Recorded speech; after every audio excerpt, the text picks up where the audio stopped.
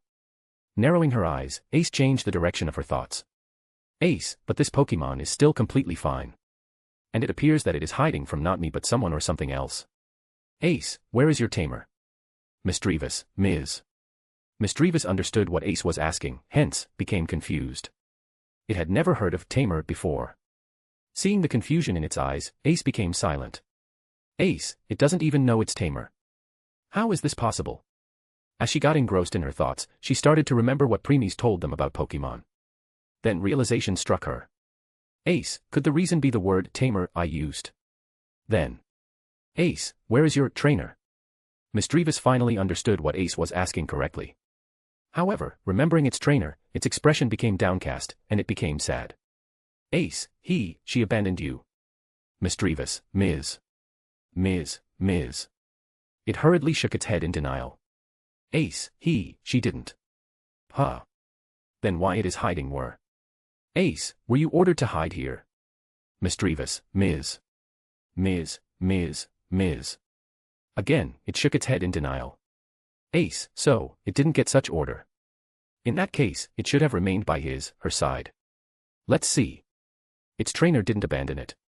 Neither did he, she told it to hide. Yet, it was hiding here. In fear. Yes, in fear. Wait a minute, could it be? Ace's eyes turned serious as she looked at Mischievous. Ace, your trainer. Is she dead? Mischievous, Ms. Nodding hurriedly nodded as tears were streaming down Mischievous' face as it remembered about its now dead trainer. Ace, to be able to kill invader. Either she was killed by their accomplice or my other team of invaders or, by the third party. Ace, who killed your trainer? Just when Mischievous was about to reply, it stopped. Its body started shivering in fear as it looked behind Ace.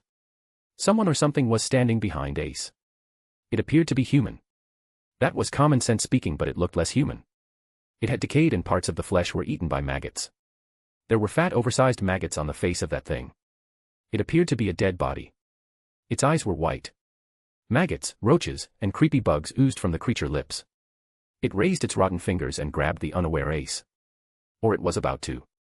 But. Slash. Splurt. Ace abruptly turned and severed the arm off the thing's shoulder with her azure lambent light. But that was not the end. She then gave a full-powered kick to the thing's chest. Bang. The sound of the impact resounded in the room as the thing hit the body parts hanging in the room one by one before hitting the wall. The blood spewed out from the severed arm of the thing. It was dripping on the floor below and staining the carpet with blood. It made a pool around itself.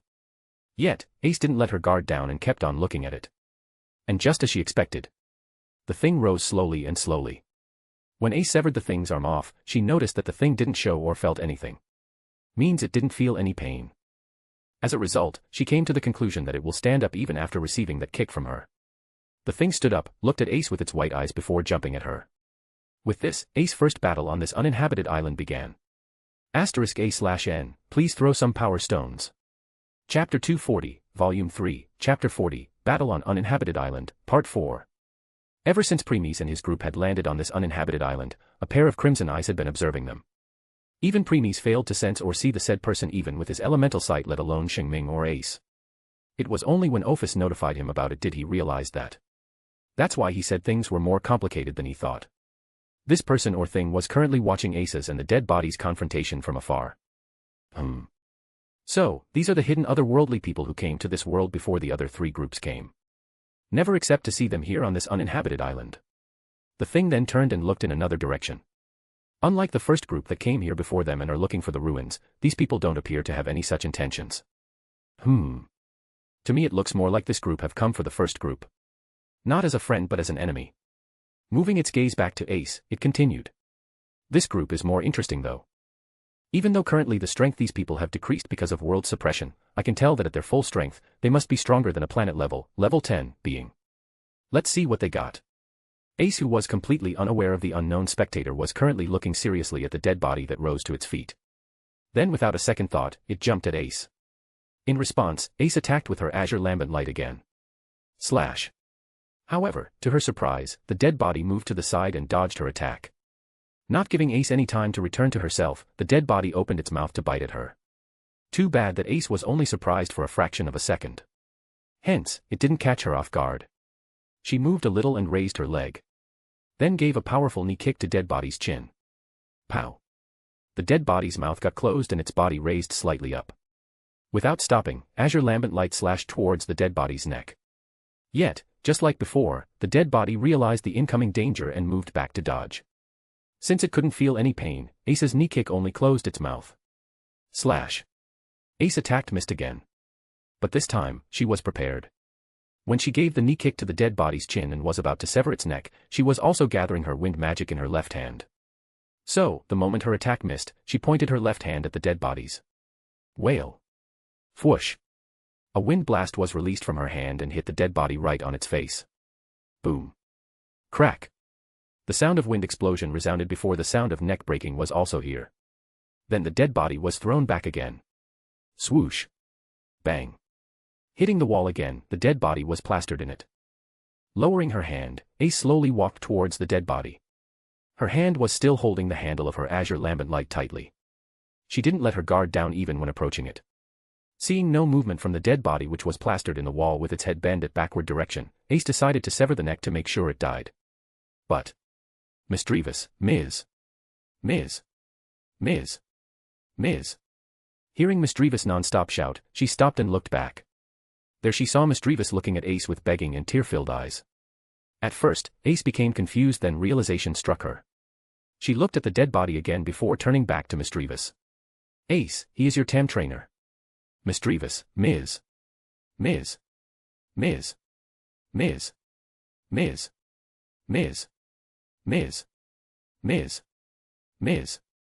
Mischievous nodded her head vigorously in reply. Remaining silent for a second, Ace replied. Ace, if you are thinking of asking me to spare him, then put that thought away. Mischievous. Ace, even if your TAM trainer was completely fine, we would still be enemies. I would have killed him that time too. Let alone now when he is no longer a living being. Mischievous. Turning to the dead body again, Ace continued. Ace, and he was your trainer, not is. Mischievous, Ms. Thud. Thud. Thud. Ace didn't understand mischievous words, but seeing its current action of again trying to break her wind cage with determined eyes, Ace can tell that mischievous disagreed with Ace's statement and still think of this dead body as its trainer. Flinch. Ace kept on looking at the mischievous for a minute before she sensed a movement in front. Turning there, she saw the dead body was moving again. Ace didn't seem surprised witnessing this. She already had a feeling that it was not over.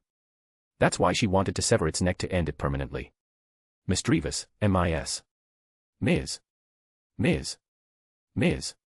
Ms. Mischievous also saw that and stopped.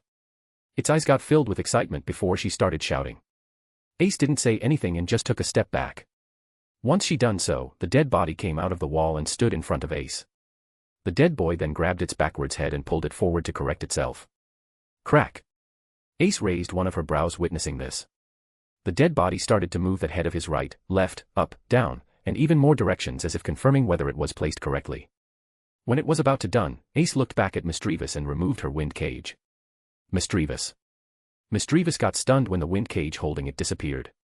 It didn't understand why Ace released it. Still, it didn't think much about it since it was already too excited to witness its trainer.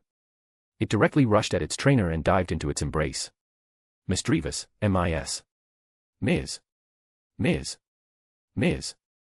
Ms. It started to call its trainer non-stop in excitement. At this time, the dead body finished confirming its head. It turned to Ace at first before lowering its head and looked at Mischievous, which was hugging its chest. In the next second, it grabbed Mischievous' head with its remaining hand tightly and raised it in front of its face. Mischievous, Ms. RGH. A painful voice came out of Mischievous' mouth as the dead body was trying to destroy its head. Mischievous looked at its trainer hollow eyes with horror and fear. It could tell that its trainer was not joking but genuinely trying to kill it. More tears fell from its eyes as it looked at its trainer with pitiful eyes. Yet, the dead body, which was devoid of any emotions, ignored that look and increased the strength of its hold. Drip. Drip. Drip. Injury started to appear on Mischievous' head as blood fell on the ground. The dead body sniffed the fresh blood of Mischievous and its hunger instinct took over. It opened its mouth and brought Mischievous near it. Mischievous, as if had given up all hope, closed its eyes. Slash. But before it could eat Mischievous, the dead body's head fell on the ground. Plat. Next, it released Mischievous and its headless body also fell. Thud. This time, Ace's attack was extremely fast for the dead body to even response. Before it could even sense the danger, it died. Mischievous, who had opened its eyes at this time, saw this headless body and became silent. Though its tears were flowing non-stop. Ace, now you understand why I said it was your trainer. Mischievous. Ace, from what I know, Pokemons are more intelligent than dogs, cats, cows, and other animals. And seeing you behaving like this to protect your trainer, I can tell that your trainer must have taken a great care of you when he was alive. Mischievous. Ace, if that's the case, then he wouldn't have hurt you just now. Let alone trying to eat you. Mischievous turned to Ace before lowering its head. In truth, Mischievous long knew its trainer was dead. After all, it saw him dying in front of its own eyes. It still remembered its trainer's last word. He told it to run and hide. Misdreavus could have left this house and hid somewhere else. Yet, it decided to hide here because it was hoping for its trainer to survive and came looking for it. But now reality was in front of it. Truth is always painful and a bitter pill to swallow. Oh yeah. So, you are the intruder who came to our house. Looks like there's going to be fresh food tonight. *A/N, please throw some power stones. Chapter 241, Volume 3, Chapter 41, Battle on Uninhabited Island, Part 5. Misdreavus hurriedly turned its head towards the owner of the voice. Seeing her, dread gripped its heart. Since it still remembered how its trainer died. And who killed him? It's one who was standing outside this room at the door right now. While Ace calmly looked at the person. Since her domain was active, she already knew someone entered inside. The owner of the voice was a beautiful woman with red hairs and white eyes. Yes, white eyes. Because there was neither an iris nor pupil inside. Just scara. Her skin was so pale as if she hadn't been in the sun for her entire life. She was wearing a long black one-piece dress and high heels. Men would have already jumped at her, seeing just a seductive beauty if she was not releasing a heavy scent of blood around her. Misdreavus subconsciously moved closer to Ace. It felt safe near her. While Ace, who was aware of Misdreavus' action, ignored it. Her attention was completely on this woman. Ace, who are you? Red-haired woman, you entered my house and yet you are asking who I am. Ace, your house. Red-haired woman, yes, my house. Haven't you read the nameplate at the gate? Ace. Ace remained silent as she remembered the nameplate which was on the ground near the gate. Ace, so, you are the village head. Red-haired woman, no, my dear. Village head is my husband. I am the village mistress. My name is Elvira. What should I call you, little girl? Ace, the sword princess, Ace Wallenstein. Elvira, the sword princess. Huh. Amazing. Today we will have princess for dinner. I can't wait. The last human we ate was also quite appetizing. His heart was the best meal. I wonder how savory your heart will be. Slurp. Saying this, the village mistress, Elvira, licked her lips. Her attention was on the Ace chest where her heart's located. As if she could see the heart currently beating inside. This made her mouth filled with saliva. As Elvira was looking at Ace as some kind of food. Ace's mind was occupied with other things. Ace, since she is the village mistress and she used we just now, this means there's one or maybe more people like her living in this house. Thinking this, Ace focused more on her domain and moved her eyes to look behind Elvira. Elvira, as if understood Ace thought when she saw the movement of her eyes, spoke. Elvira, oh, don't worry, food. Currently, my husband has gone out to take our pet for a walk. And my son is also out playing. So, we both are the only one present in the house right now. I am sure they will be delighted when they return home and see the delicacy I have prepared for them. Swoosh. Then Elvira disappeared from her position and attacked Ace. Ace opened her eyes wide in shock because Elvira was too fast for even her to notice. Still, because of the battle experience and instincts she had honed, all those years came into play. She moved to the right and barely dodged at the last second. Whoosh. The moment attacked missed. Ace also attacked with her azure lambent light. Slash. Clang. Elvira, oh. You dodged that. You shouldn't have done that. I wanted to end your suffering painlessly by carving your heart out. Looks like you want to experience the pain of how I take out your organs, muscles, tissues, and other parts. One by one. Elvira said casually while stopping Ace's sword with her now long-grown claws. Misdreavus, who was watching Ace and Elvira confrontation, was horrified witnessing how casually Elvira stopped Ace's attack. Just a few minutes ago, it saw how Ace easily took care of its dead trainer, and now this. Now the fear of Elvira in Misdreavus's heart had increased even more. While Misdreavus was thinking like this, Ace was looking at Elvira, who had the same smile on its face as before. As if Ace's attack didn't mean much to her. Ace was also slightly surprised at Elvira's strength. Ace, my current strength with my stats, equipment, and enhanced mode reaches level 2. Yet, she effortlessly stopped it. And since the limit of this world is level 3, this means she is level 3. Huh. Thinking till here, a smirk appeared on Ace's face. Elvira and Misdreavus, who saw that smirk, became confused, thinking why Ace was smiling at the current situation. Ace, then let me increase my strength to level 3 too. Ariel. Whiz. Wail. Wind gathered and covered around Ace.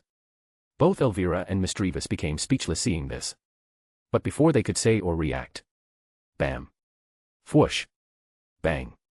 Ace kicked Elvira right in the face. Elvira was thrown back to the open door from where she entered before hitting the staircase outside the hall. Lowering her leg, Ace then also walked outside, leaving the dumbfounded Misdreavus behind. Misdreavus' brain was still processing what just happened. At first, it thought it would be over for both, and now the situation was reversed. Looking at the Ace back, who was currently surrounded by wind, Misdreavus became thrilled, thinking its trainer revenge will be accomplished soon. Then it hurriedly followed Ace. Step. Step. Step. Step by step, Ace walked out of the room and finally stopped in front of the broken stairs. Wind was around her as if protecting her. Since she had completed all of her magic control training, her control over her magic was very precise. If she can remain in her enhanced mode for a decade without any problem, then she can stay in her Ariel for a year. A year may sound less, but don't forget, enhanced mode increase all the stats to X2, which was the limit of her body. However, Ariel took it at a new height. Magic was not a problem for Ace if she wanted to remain in Ariel for more than a year. The problem was that her body wouldn't be able to strain it for that long. Boom. The stairs burst away as Elvira, with her distorted face and disheveled hair, stood up. She was looking at Ace with rage. Elvira, how dare you hit my beautiful face? You will pay for it. Swoosh. Saying this, Elvira charged at Ace with her full speed. Though this time, Ace didn't get surprised. When Elvira was about to touch her face, she stopped it. Clang. This time, it was Elvira's turn to be amazed. Ace stopped her attack easily. As Elvira stopped for a second because of this, Ace didn't let go of this opportunity. Ding. Deflecting Elvira's claw, Ace slashed at her neck. Elvira returned to herself when she sensed the incoming danger. Though it was a bit. Since she couldn't dodge the attack, she jumped back to at least save her life. Slash. Splurt. Elvira, arg. Elvira let out a scream while touching the wound on her chest. She was looking at Ace with murderous expression. This was the first time she had been injured by a mere human whom she had always considered as food. It was a slap to her face. Too bad, Ace didn't have any intention of letting her rest. She directly attacked. Swoosh. Appearing behind Elvira, Ace attacked. Slash. Clang. Elvira turned back at the last moment and blocked it. Without any pause, Ace punched her face with her free hand. Elvira moved her head to the side and dodged that punch. Bam. Elvira, GUH. But the moment she did so, Ace kick hit the left side of her abdomen. So, she lost her balance and Azure Lambent Light pushed her claw back. Elvira in the last attempt tried to attack Ace's heart with her other claw. However, the wind surrounding Ace not only made it difficult to do so but also decreased her speed. Because of that, Ace grabbed her wrist before her claw could her. Pulling Elvira close, Ace gave a headbutt to her nose. Smash. Elvira, Ga. Crack. Her nose broke, which made her vision blurry. Next, Elvira fell on one of her knees, barely stopping Azure Lambent Light from digging into her shoulder with her both claws this time. Gritting her teeth, Elvira used her full strength to push Ace back. Once Ace stepped back, Elvira launched her attacks again. Clang. Cling. Slash. Ding. Elvira attacked Ace from different angles and from different sides. Yet, Ace calmly stopped all of them. As time went by, Ace was still the same while injuries had started to appear on Elvira's body. At first, Elvira was confident that she could easily take care of Ace, but now slight fear had started to appear in her heart. Never in her life, she thought she would face someone stronger than her. And that person turned out to be human. Noticing Ace's calm expression, more and more fear gathered in her heart. She had a feeling that the moment she stopped, it would be end. Hence, she can't stop no matter what. *A/N, please throw some power stones. Chapter 242, Volume 3, Chapter 42, Battle on Uninhabited Island, Part 6. As Elvira fear was taking over her heart, Ace inwardly shook her head in disappointed. Not at Elvira, but she was disappointed in herself as she remembered her past. Ace, sigh, no wonder when me and Lord fought for the first time in Orario, he said I am a disappointed as swordswoman. Looking at this Elvira, I now understand how I was fighting that time. Without any technique, without any skill, I was just swinging my sword with brute force and calling it swordsmanship. Sighing again, she looked at Elvira, who was struggling on one of her knees. Ace, in reality, even while using Ariel, my current strength is just slightly better than Elvira. The reason I can easily defeat her is because I can clearly see the flaws and openings in her attacks. This is not something the previous me could have accomplished. Anyway, time to end this. Thinking till here, Ace put even more force in her Azure Lambent Light. Elvira, who was trying her best to stop the sword, had her claws pushed back. Soon, even while blocking, Azure Lambent Light touched Elvira's shoulder and was digging in it. Elvira, GUH. Elvira let out a miserable voice as blood was flowing from her now cut shoulder. Elvira could sense her end coming as the azure sword dug deeper into her shoulder. But then. Swoosh. Suddenly, Ace sensed a new presence in her domain.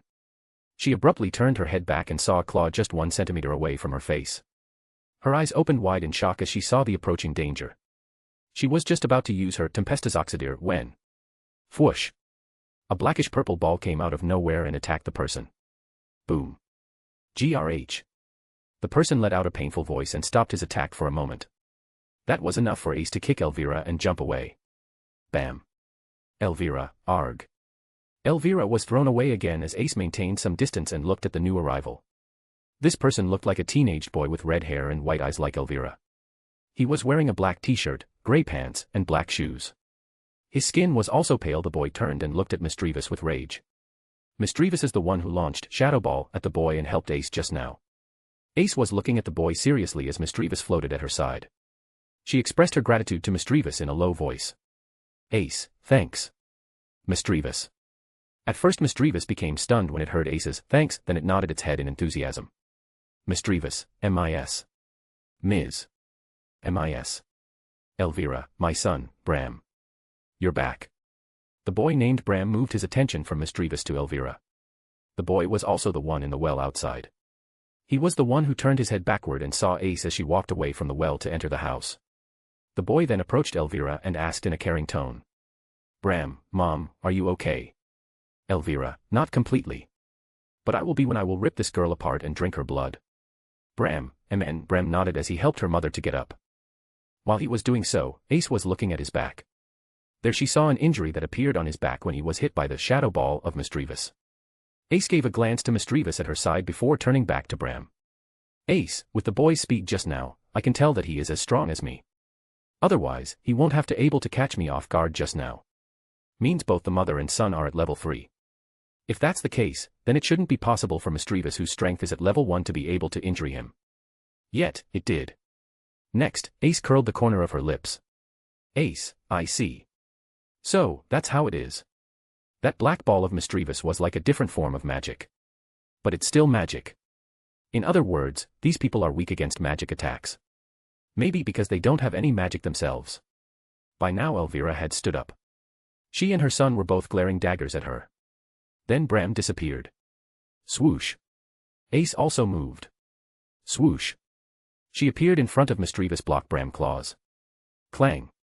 She already guessed that he would target Misdreavus because not only did Misdreavus stop his surprise attack but also injured him.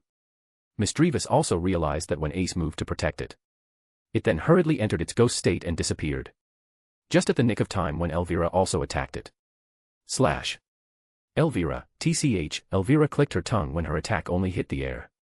Hence, she changed her target and attacked Ace's back. Ace, who already sensed Elvira, suddenly parried Bram claws behind her. While she also turned 90 degrees and dodged Elvira claws. Both Elvira and Bram became shocked as they saw that both of their claws were now approaching each other. Because of that, they hurriedly changed its direction. Bam. Pow. Elvira, arg. Bram, GUH. Though how could Ace let go of this opportunity? The moment they changed the direction of their attacks, their speed also decreased a bit. At that moment, Ace gave a kick at Bram abdomen and an elbow strike at Elvira face. Whoosh. Whoosh. Boom. Boom. Both of them were thrown back in opposite direction and smashed at the wall. Lowering her leg and arm, Ace looked at both one by one. At this time, Misdreavus, who was floating high in the air, was looking at Ace with sparkling eyes. This was the first time it had seen such a strong human.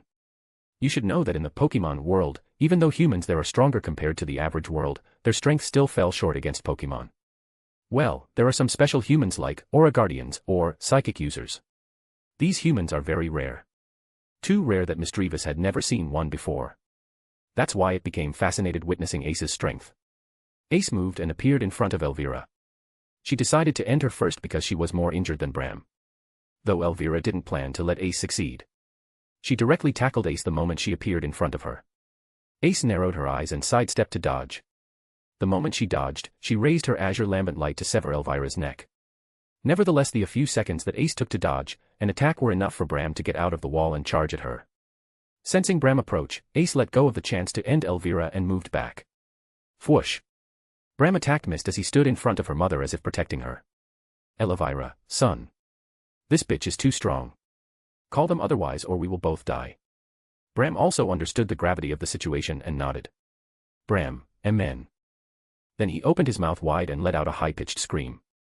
Bram, eek, k. The scream was so loud and irritating that Ace had to cover her ears with her magic. While Misdreavus started feeling dizzy. After a minute, Bram stopped. Suddenly Ace sensed a new presence in her domain. However, that was not the end. With time more and more presences started to appear. She abruptly turned her head towards the first floor. There she was, a person coming out of one side. The person only had one arm. His clothes were haggard. He was missing many parts of his muscles. His eyes were white, and he was looking at Ace like a mindless doll. As Ace was also looking at him, more such people started to appear one by one. They all had white eyes and were missing some parts of their body. All their bodies were covered with blood. Suddenly one of them who was trying to push others stumbled on his foot and fell. Bang. Bang. Roll. After rolling on the staircase, he finally reached the ground. Still, as if he didn't feel any pain. He stood up and looked at Ace. And then it attacked. Zombie 1, GHAH. Shing. Thatch. Before it could touch Ace, she severed its head. Splat. Plat. Thud. As Ace was looking at the now dead zombie, others on the first floor rushed at Ace altogether. Their population was so much that Ace decided to take the fight outside. Otherwise, she will get cramped in this small hall. Turning, she charged towards the entrance door of the house. Swoosh. Bang. Destroying the door, she reached the open field. However, just when she was about to turn to face the zombies following her, she stood on her spot. She opened her eyes wide in shock. There were almost hundreds of zombies standing in front of her. All were looking at Ace as prey. Moving her head to the side, she saw more and more zombies coming out of the well. That was not all. There were at least 1,000 zombies standing outside of the manor. They were trying to enter the manor by climbing the gate and the walls around it. Even the weakest zombie had level 1 strength. In other times, level 1 being was nothing in front of level 3 being. However, if there were thousands of such level 1 being against a single level 3 being, then things changed. Holding her azure lambent light, Ace readied herself for a long bloody battle. *A/N, please throw some power stones. Chapter 243, Volume 3, Chapter 43, Battle on Uninhabited Island, Part 7. Equals when Twilight is speaking. Equals when talking through telepathy. Equals when thinking in your mind. Equals when talking with your Pokemon or tamed beast. Preemies, zombie apocalypse. Huh. Suddenly Ace's thoughts were interrupted by Preemie's telepathy. Ace, my lord. Preemies, don't go all out at beginning, Ace. This is just a first wave. Later even more stronger ones will come. Ace, just what are these things, my lord? Preemies, they are zombies. Ace, and what is zombie? Preemies, well, a zombie is a mythological undead corporeal revenant created through the reanimation of a corpse. Zombies are most commonly found in horror and fantasy worlds. In some terms, a zombie is a dead body reanimated through various methods, most commonly magic like voodoo. In modern world media, depictions of the reanimation of the dead often do not involve magic but rather science-fictional methods such as carriers, fungi, radiation, mental diseases, vectors, pathogens, parasites, scientific accidents, etc. Ace. Preemies, *I*, just think of them as a dead body that has been brought back to life by magic. Ace, oh. Ace finally understood and nodded many times in her head. Preemies, anyway. To kill them you must destroy or cut their head off. Otherwise, even if cut you all of their limbs or even their bodies in half from their waist, they will still crawl towards you to bite you. Ace, okay. But lord, with their strength and population, I don't think I will be able to hold them for so long while reserving my magic. Preemies, don't worry. You only need to reserve your magic until Shing Ming joins. Ace, Sister Shing Ming is coming here. Preemies, yes. Once she is done by the things on her end. Ace, okay. Preemies, let me give a helper. That will help you from now on. Ace, helper. Preemies, Misdreavus, is currently flying in the sky. Call her lightly. Since there's silence, it will easily hear your voice. Ace, amen. Nodding her head, Ace whispered under her breath. Ace, Misdreavus. Then after a second, Misdreavus appeared at Ace's side. Its eyes were filled with dread after witnessing so many zombies. Still, it arrived near Ace when she called it. Preemies, touch its head. Ace, yes. Following Preemie's words, Ace put her hand on Misdreavus' head. This action startled Misdreavus because it never thought Ace would approach it. Still, since it couldn't sense any bad intentions from Ace, it complied. As Ace was waiting for Preemie's next command. Boom.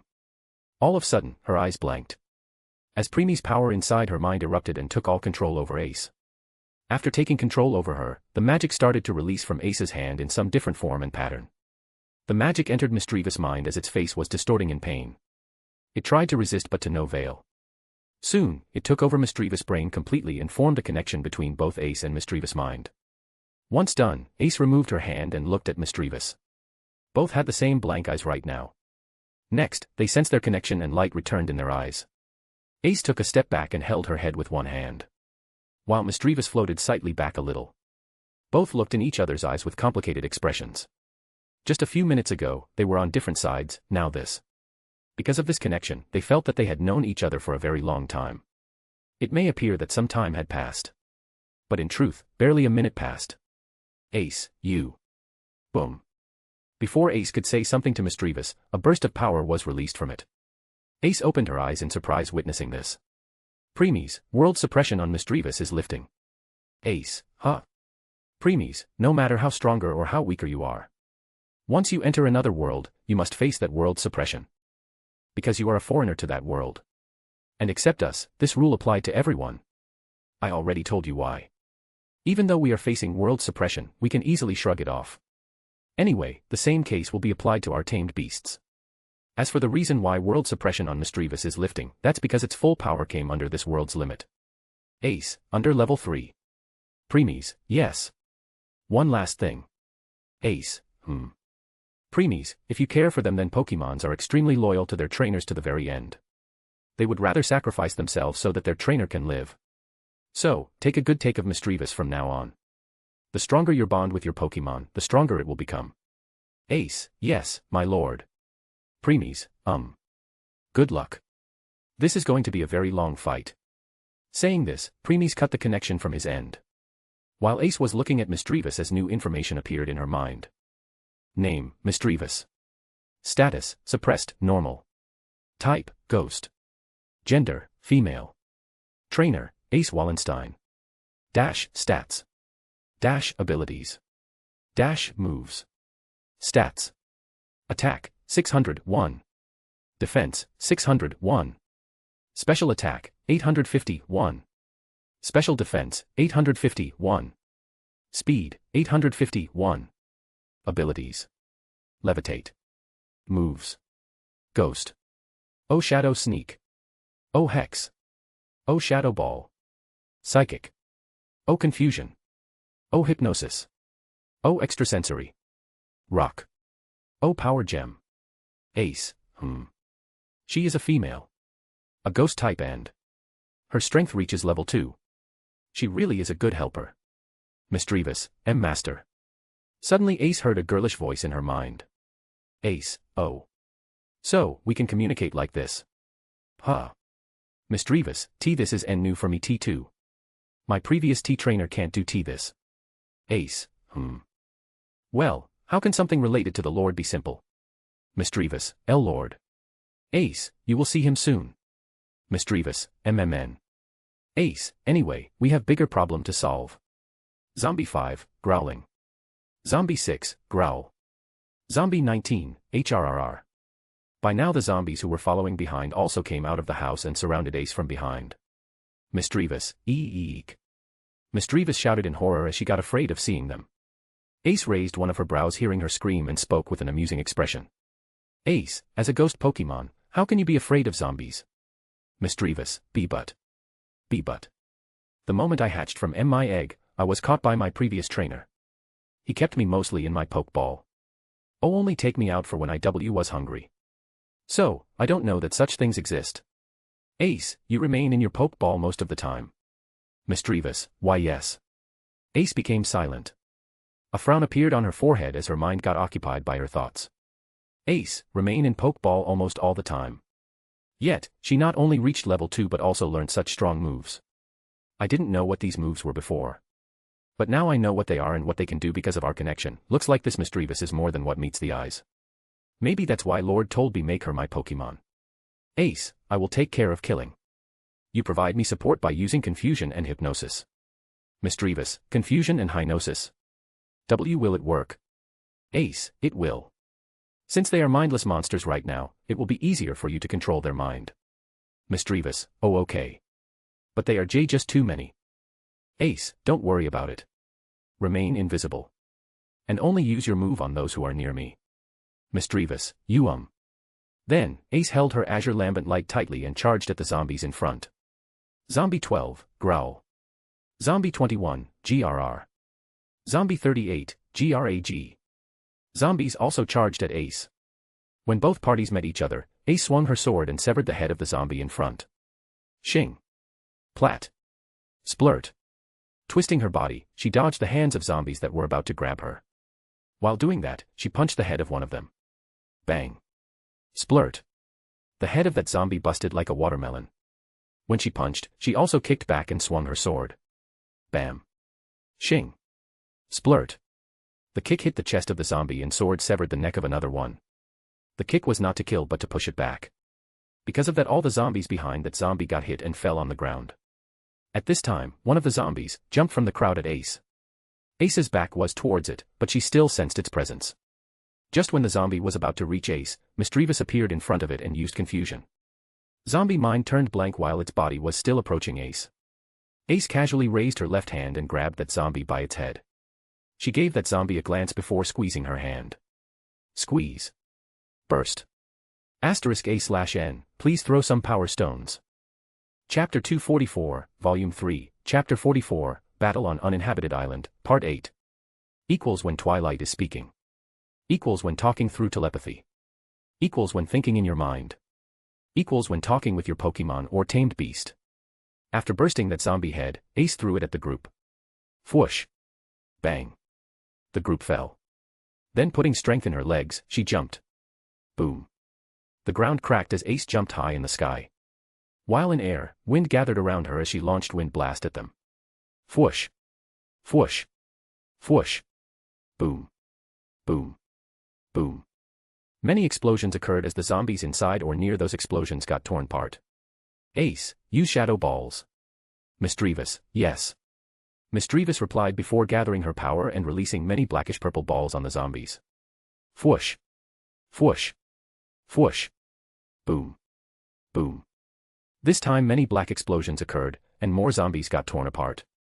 At this moment, Ace landed in the middle of the horde and made a whole circle. Shink.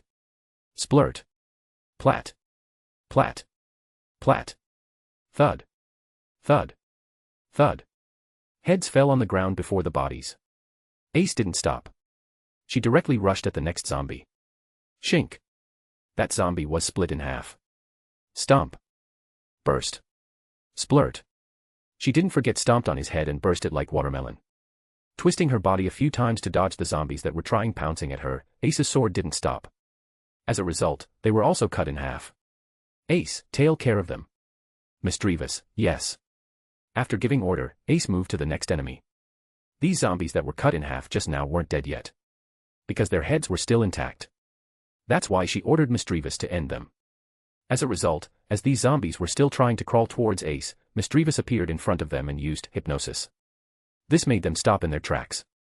Next, Mischievous ordered these zombies to gather and used Shadow Ball to end them in one go. Confirming their death, Mischievous turned to support Ace again. She used Shadow Sneak to appear behind the zombies and attack them. Since Mischievous was currently level 2, her normal tackle was also enough to almost kill these zombies. She kept on tackling zombies who were trying to attack Ace from behind, making them stumble. Bam. Bam. Bam. Ace also took advantage of that by turning and severing their heads in one go. Shink. Plat. Plat. Plat. Thud. Thud. Thud. Giving a nod to Mischievous, she continued. Mischievous, noticing Ace's praise, also get excited and continued helping with even determination. Still, even after they killed so many, the battle was still far from over. Premies told Ace to use minimum amount of magic for later waves. Ace also told that to Mischievous. Because of that, Mischievous was trying to use more physical attacks like tackle to save her power. Time went by. Swoosh. Ace, who just killed one more zombie, suddenly heard the sound of air splitting. She hurriedly moved her azure lambent light to parry it. Grind.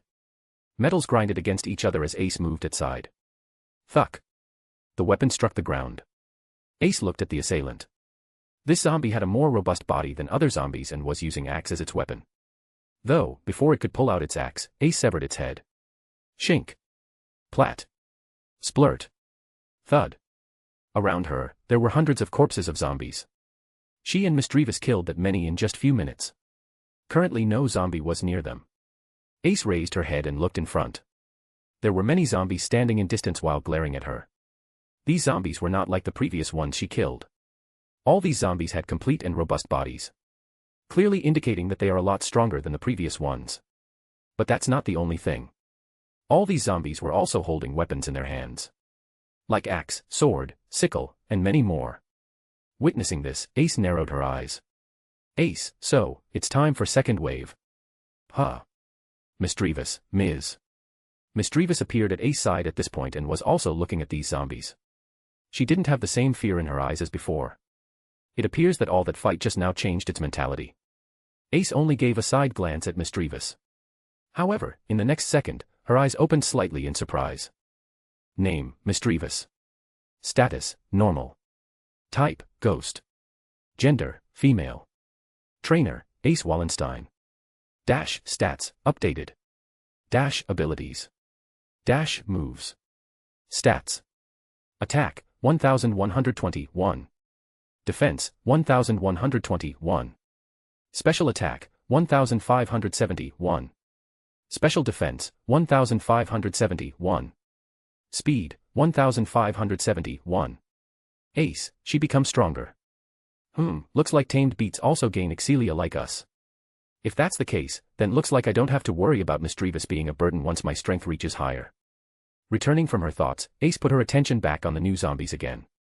Ace, if normal zombies are at level 1 then these zombies reach max level 1. I clearly remembered the strength of that zombie I killed a minute ago. Ace, Misdreavus, have you seen where Elvira and Bram went? Misdreavus, no. I was completely focused on fighting and didn't notice where they went. Ace, I see. In that case, don't let your guard down no matter what. Knowing them, I am sure they won't let go of that opportunity to caught us off guard and kill us. Misdreavus, okay. Ace, now then. These zombies are stronger than the previous ones. So, be more caution. Misdreavus, yes. Ace, let's go. Misdreavus, Next, Ace rushed to them. Even though she knew that she must reserve her magic, she also knew that she must end this wave soon. Otherwise, if the third wave came and joined with the second wave, then things will become more difficult. Swoosh. Swoosh. Swoosh. Many weapons attacked from different directions. Ace, who was still calm, casually dodged some of them and deflected some before attacking. Ding. Ding. Shink. She frowned a little when she realized how tough their skins were. Because of that, she had to put more force into her attack. Plat. Splurt. After killing this zombie, she blocked the upcoming sickle. Clang. Parrying it to the side, she gave a knee kick at the zombie chest while aligning her sword on its neck. Bam. Shink. The body of the zombie and its neck were severed. Lowering her leg and sword, Ace released a burst of wind magic from within. Boom. All the zombies around were thrown away. Stomping her foot on the ground, Ace moved in a breakneck speed and killed many of them in one go. Then she landed. After a second of her landing, countless parts of the fell. Not only that, even the blood fell on the ground like rain. Ace looked at such bloody scene with cold eyes. Moving her gaze at the other zombies, Ace readily herself again. However, before she could continue, she heard Preemie's voice. Preemies, be careful. The fight is directly going to enter the final phase. Ace, why? Preemies, because looks like someone couldn't wait to kill and eat you. Ace became silent before speaking. Ace, is it Elvira? Preemies, yes. To become more powerful, she ate her own son when you were fighting these zombies. Ace. Preemies, not only that. She also eats the corpses of the Pokemons that belong to the invaders.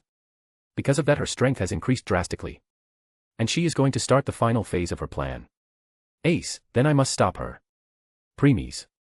Ace, my lord. Preemies. Ace, my lord, are you there?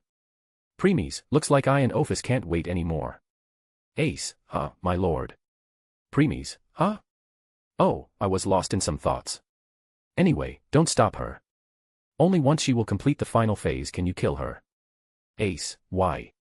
Preemies, sorry, Ace. I can't talk to you anymore. I need to focus on my enemy for now. Shing Ming will be reaching you any minute now. I leave the rest to you both. Saying this, Preemies cut the connection on his end. Ace frowned, not understanding what Preemies meant. But then. Godo. Godo. Godo. Godo.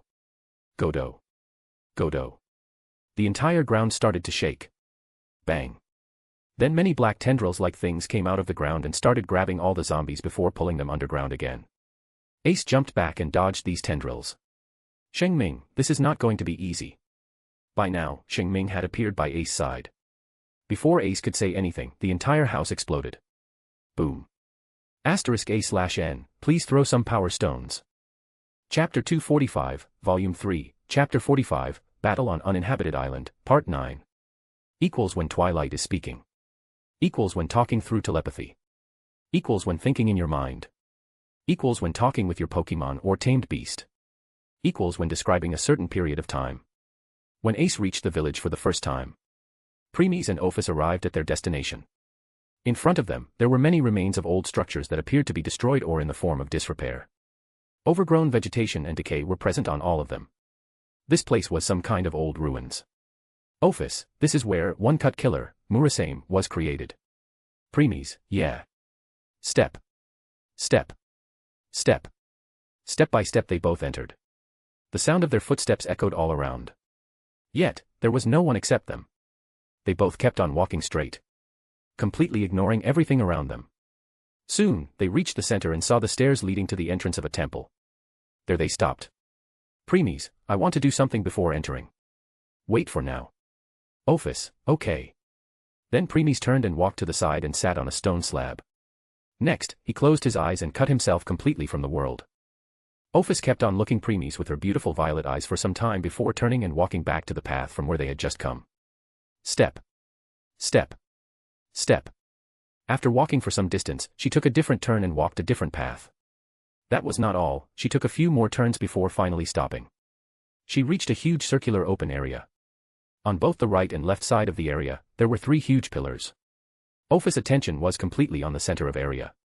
There someone was sitting with crossed legs and closed eyes. It was a humanoid, bipedal creature that resembled that of a yoga practitioner.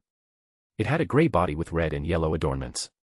A red headpiece with 3 bulb-like extensions which covered the upper portion of its head, one on top and one on either side. The bulb on top of it. Its large, closed eyes were slightly covered by the headpiece, and its red lips seemed to be in a rounded or puckered position. Its legs appeared to be covered with puffy, red pants that had a large yellow spot on the knees and yellow bands next to the hips. Unlike Shing Ming and Ace, Ophis didn't need Preemies' help to see through this being. She could do it on her own. Because of that, the information about this thing already appeared in her mind. Name, Medicham. Status, normal. Type, fighting/psychic. Gender, male. Trainer, Richard. Dash, stats. Dash, abilities. Dash, hidden abilities. Dash, moves. Stats. Attack, 1. Defense, 2. Special attack, 1. Special defense, 2. Speed, 2. Abilities. Pure power.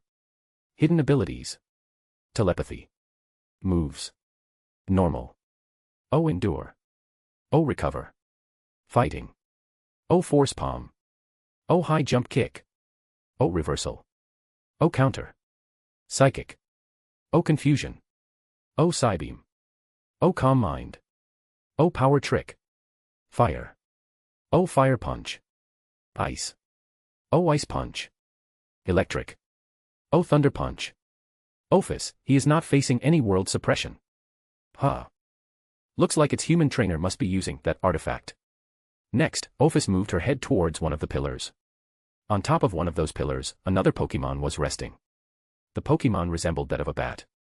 It was primarily black with a purple underbelly and greenish turquoise wing membranes. It had a purple lower jaw, a large, red, V-shaped nose, 2 fang-like projections on its upper lip, yellow eyes, and a greenish turquoise color between its eyes and nose.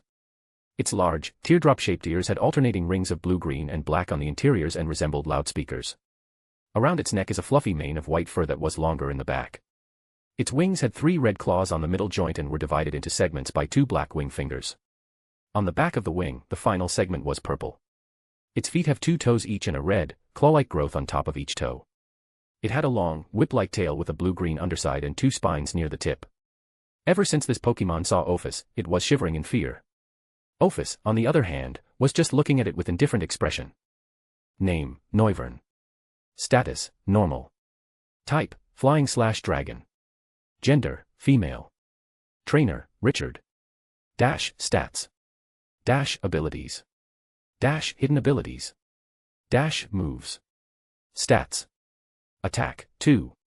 Defense, 2. Special attack, 2. Special defense, 2. Speed, 3. Abilities. Infiltrator. Hidden abilities. Telepathy. Moves. Normal. O supersonic. O double team. O super fong. O boom burst. Flying. O wing attack. O air slash. O tailwind. O hurricane. Dragon. O dragon pulse. Grass. O absorb. Ophis, this bat is a bit stronger than the yoga Pokemon. Still just a bit. Only Preemies and Ophis can see the information of the Pokemon in such details. For Ace and Shing Ming, they must become the trainer of that Pokemon. As for why Noivern was shivering, it was because of bloodline suppression. It's the same thing that Haxorus faced when it saw Ophis for the first time. Medicham, just like Master said, other people will also come to steal his legacy. At this time, Ophis heard a telepathy voice in her head. Ophis returned her gaze back at Medicham, who had opened his eyes at this point and was looking at Ophis attentively. Medicham, anyone who is after Master Legacy shall. Ophis, except Preemies, I don't like anyone entering my mind. Cut. Saying this, Ophis ruthlessly cut the connection from her end. She also made sure that from now on, except Preemies, no one could establish any connection in her mind. If they wanted to talk to her through telepathy, then they must ask for her permission. Medicham, Medarg. On the other hand, Medicham grabbed its head in pain. Ophis not only severed the connection but also did a high damage on its mind. Because of this, psychic power around the ruin went haywire for a second before disappearing. Yes, psychic power around the ruins. In truth, from the very beginning, these entire ruins were covered with the psychic power of Medicham. It was to prevent anyone from reaching the temple where this so-called legacy, Medicham talked about, resided. If normal people entered the ruins, then they would get affected by this psychic power and will lose their way. In this way, they will always end up here. And dying by the hands of these 2 Pokemon. After all, both these Pokemons are level 3 and level 4 respectively. As for Preemies and Ophis, of course, they were completely unaffected by this psychic power and nonchalantly reached their destination by taking the shortest route. Medicham, Medi. Are you a psychic human? Ophis, you can say that. Suddenly a dumbfounded expression appeared on Medicham's face. Medicham, Medi. You can understand what I am saying. Ophis, yes, I can understand your language completely. After all, I know all 7,397,281 languages of your species. Medicham. Noivern. Medicham, Medi. Are we even divided into so many species? Ophis, yes. So far there exist 7,397,281 species of Pokemon. Though the knowledge of less than 5,000 of your species must be known to your world. Medicham, Medi. Then why do you say 7,397,281 exists? Ophis, that's because some of them existed in the past. Some of them existed in different parallel worlds. Some of them exist in different dimensions. And some will be born in the future. Altogether, a total of 7,397,281 so far. Medicham. Noivern. Medicham, Med. Deethiothei, you are lying. You are playing with us. Seeing Medicham outburst, Ophis shook her head. Ophis, I don't care whether you believe me or not. Let's end this fast. I would rather spend time by Preemie's side than playing with the pets of a mere human. Furious expression appeared on Medicham's face when Ophis called him pet and his trainer as a mere human. Ignoring the pain in his brain, he stood up on its feet. Medicham, Med. Daeth, how dare you insult my trainer? I will kill you for it. Boom. Breaking the ground on its feet, Medicham charged at Ophis. *A/N, please throw some power stones. Chapter 246, Volume 3, Chapter 46, Battle on Uninhabited Island, Part 10. Equals when Twilight is speaking. Equals when talking through telepathy. Equals when thinking in your mind. Equals when talking with your Pokemon or tamed beast. Equals when describing a certain period of time. Crackle. Appearing in front of Ophis, Medicham covered his fist with yellow thunder and used Thunder Punch. In return, Ophis only tilted her head slightly and dodged the attack with just the breadth of a hair. Whoosh. Medicham was shocked witnessing how easily Ophis dodged his attack. Still, thinking that it was fluke, it moved his leg and used high jump kick. Nevertheless, just like before, Ophis moved her head backward a little and dodged it again. Whoosh. Using the momentum of the high jump kick, Medicham jumped high in the air and did a somersault before landing some distance away. He was looking at Ophis warily. Medicham, Med, D. How did you do that? Ophis. Ophis didn't reply and remained silent. This only outraged Medicham more. As a psychic Pokemon, Medicham's mind was very strong. Other times, it won't have lost control over his emotions, but when Ophis did damage to his brain, it affected him more than he could have imagined. Not only did his psychic powers decrease, but it also damaged some emotional tissues present in his brain. That's why he got angry easily. Then it attacked again. Swoosh. Crackle. Whoosh. Whoosh. Whoosh. Medicham kept on attacking non-stop, displaying a full show of his martial arts. He sometimes used Thunder Punch, sometimes Fire Punch, sometimes High Jump Kick, and so on. Yet, Ophis casually dodged all of them. With time, Medicham's face was becoming more and more grave. Then it turned to that of shock because turning to that of fear. Just now did it notice that even though Ophis was dodging his attacks, she barely moved from her spot. It was Medicham who was moving from here and there to attack from different sides and angles, while Ophis was still standing on the same spot. Medicham, no. It's impossible. Even high-level Pokemons will have a hard time dodging by attacks, let alone a human. There must be something wrong. Wait a minute. Isn't she a psychic user? That should be the reason. She did use a psychic attack on me when I was talking with her through telepathy. I thought she only did so as a warning. But looks like she must have done something with my mind. After one more of his attacks was missed, Medicham jumped back and put some distance between them. Medicham, she for sure is using some kind of psychic attack to make me think that my attacks are not working on her. In that case. Medicham closed his eyes and concentrated. A second later, a burst of psychic power released from its mind. Boom. The power traveled for some distance before disappearing. Finally, Medicham opened its eyes again. There was no longer rage in them like before. They were completely focused and ready for battle. Medicham, Med. Medi. Let's see how you will trick me again. Then Medicham attacked again. This time his movements were more fluid and in control. He moved his hand gently and gathered power in it before releasing Force Palm. On the other hand, Ophis also slapped. Boom. An explosion occurred and shockwave spread. Dust rose and hit everything. Whoosh. Bang. Crack. Another explosion was heard. When the dust settled down, you can see Ophis still standing in her place while Medicham was embedded on one of the pillars. Drip. Drip. The arm he used to release Force Palm was broken and bent in weird angle. Blood was dripping from it. Medicham was still conscious. He had to use his everything to not scream in pain. Using whatever strength he had, Medicham turned his head towards Noivern, who was sitting on top of the pillar. Medicham, Medi, Med,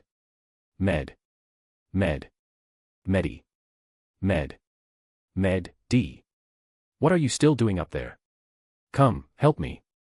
Otherwise, we both will die. Noivern. Noivern didn't reply.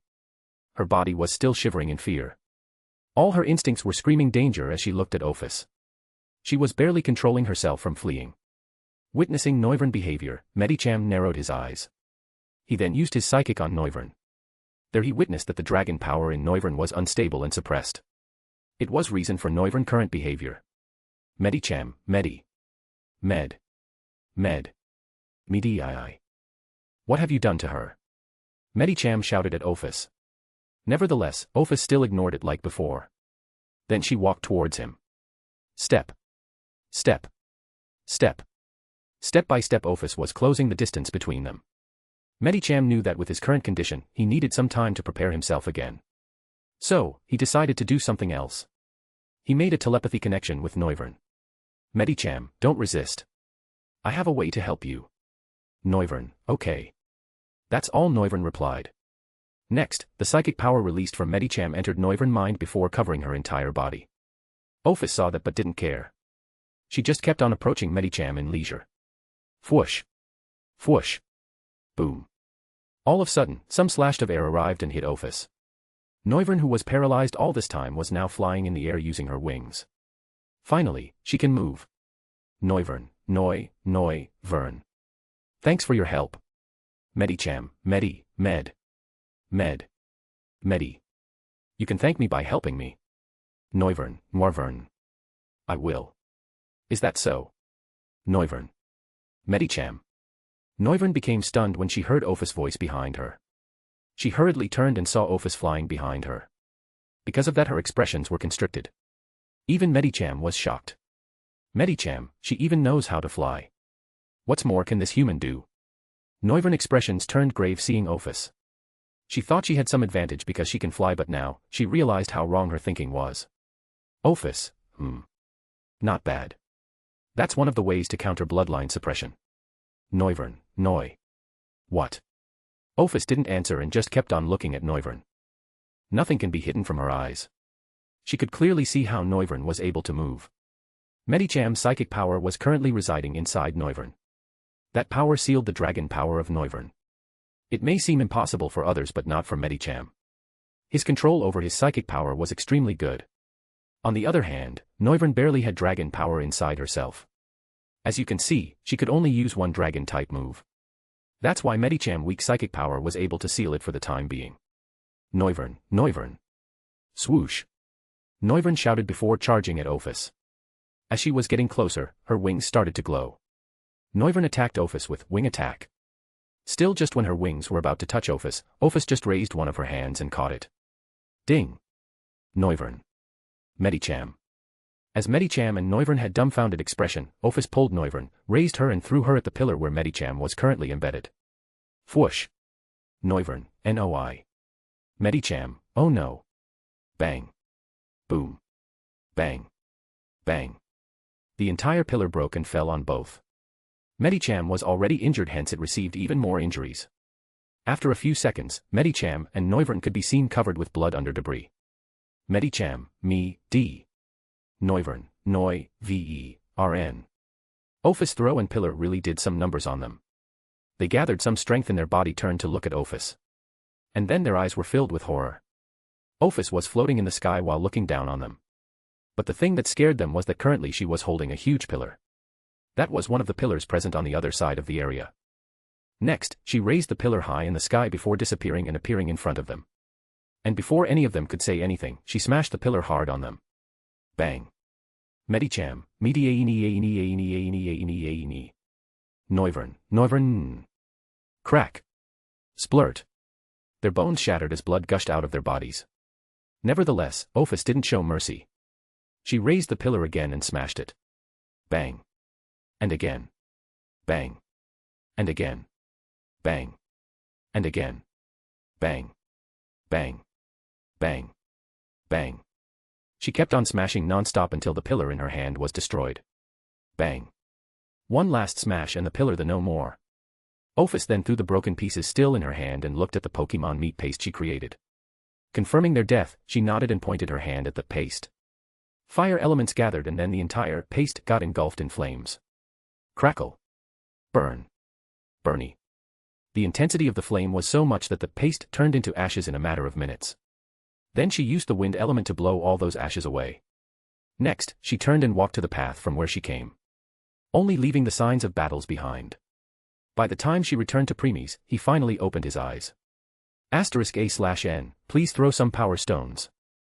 Chapter 247, Volume 3, Chapter 47, Battle on Uninhabited Island, Part 11. Equals when Twilight is speaking. Equals when talking through telepathy. Equals when thinking in your mind. Equals when talking with your Pokemon or tamed beast. Equals when describing a certain period of time. Ding. Ding. Ding. Ding. Second part of the knowledge has been completely absorbed. Please reach max level 5 to absorb third part of the knowledge. Ding. Ding. Ding. Ding. Mangekyo Sharingan, Inferno Style, Flame Control, has been permanently unlocked. Pinwheel was revolving in Preemie's eyes as his Mangekyo Sharingan was currently active. The eye that reflects the heart, Sharingan. Abilities.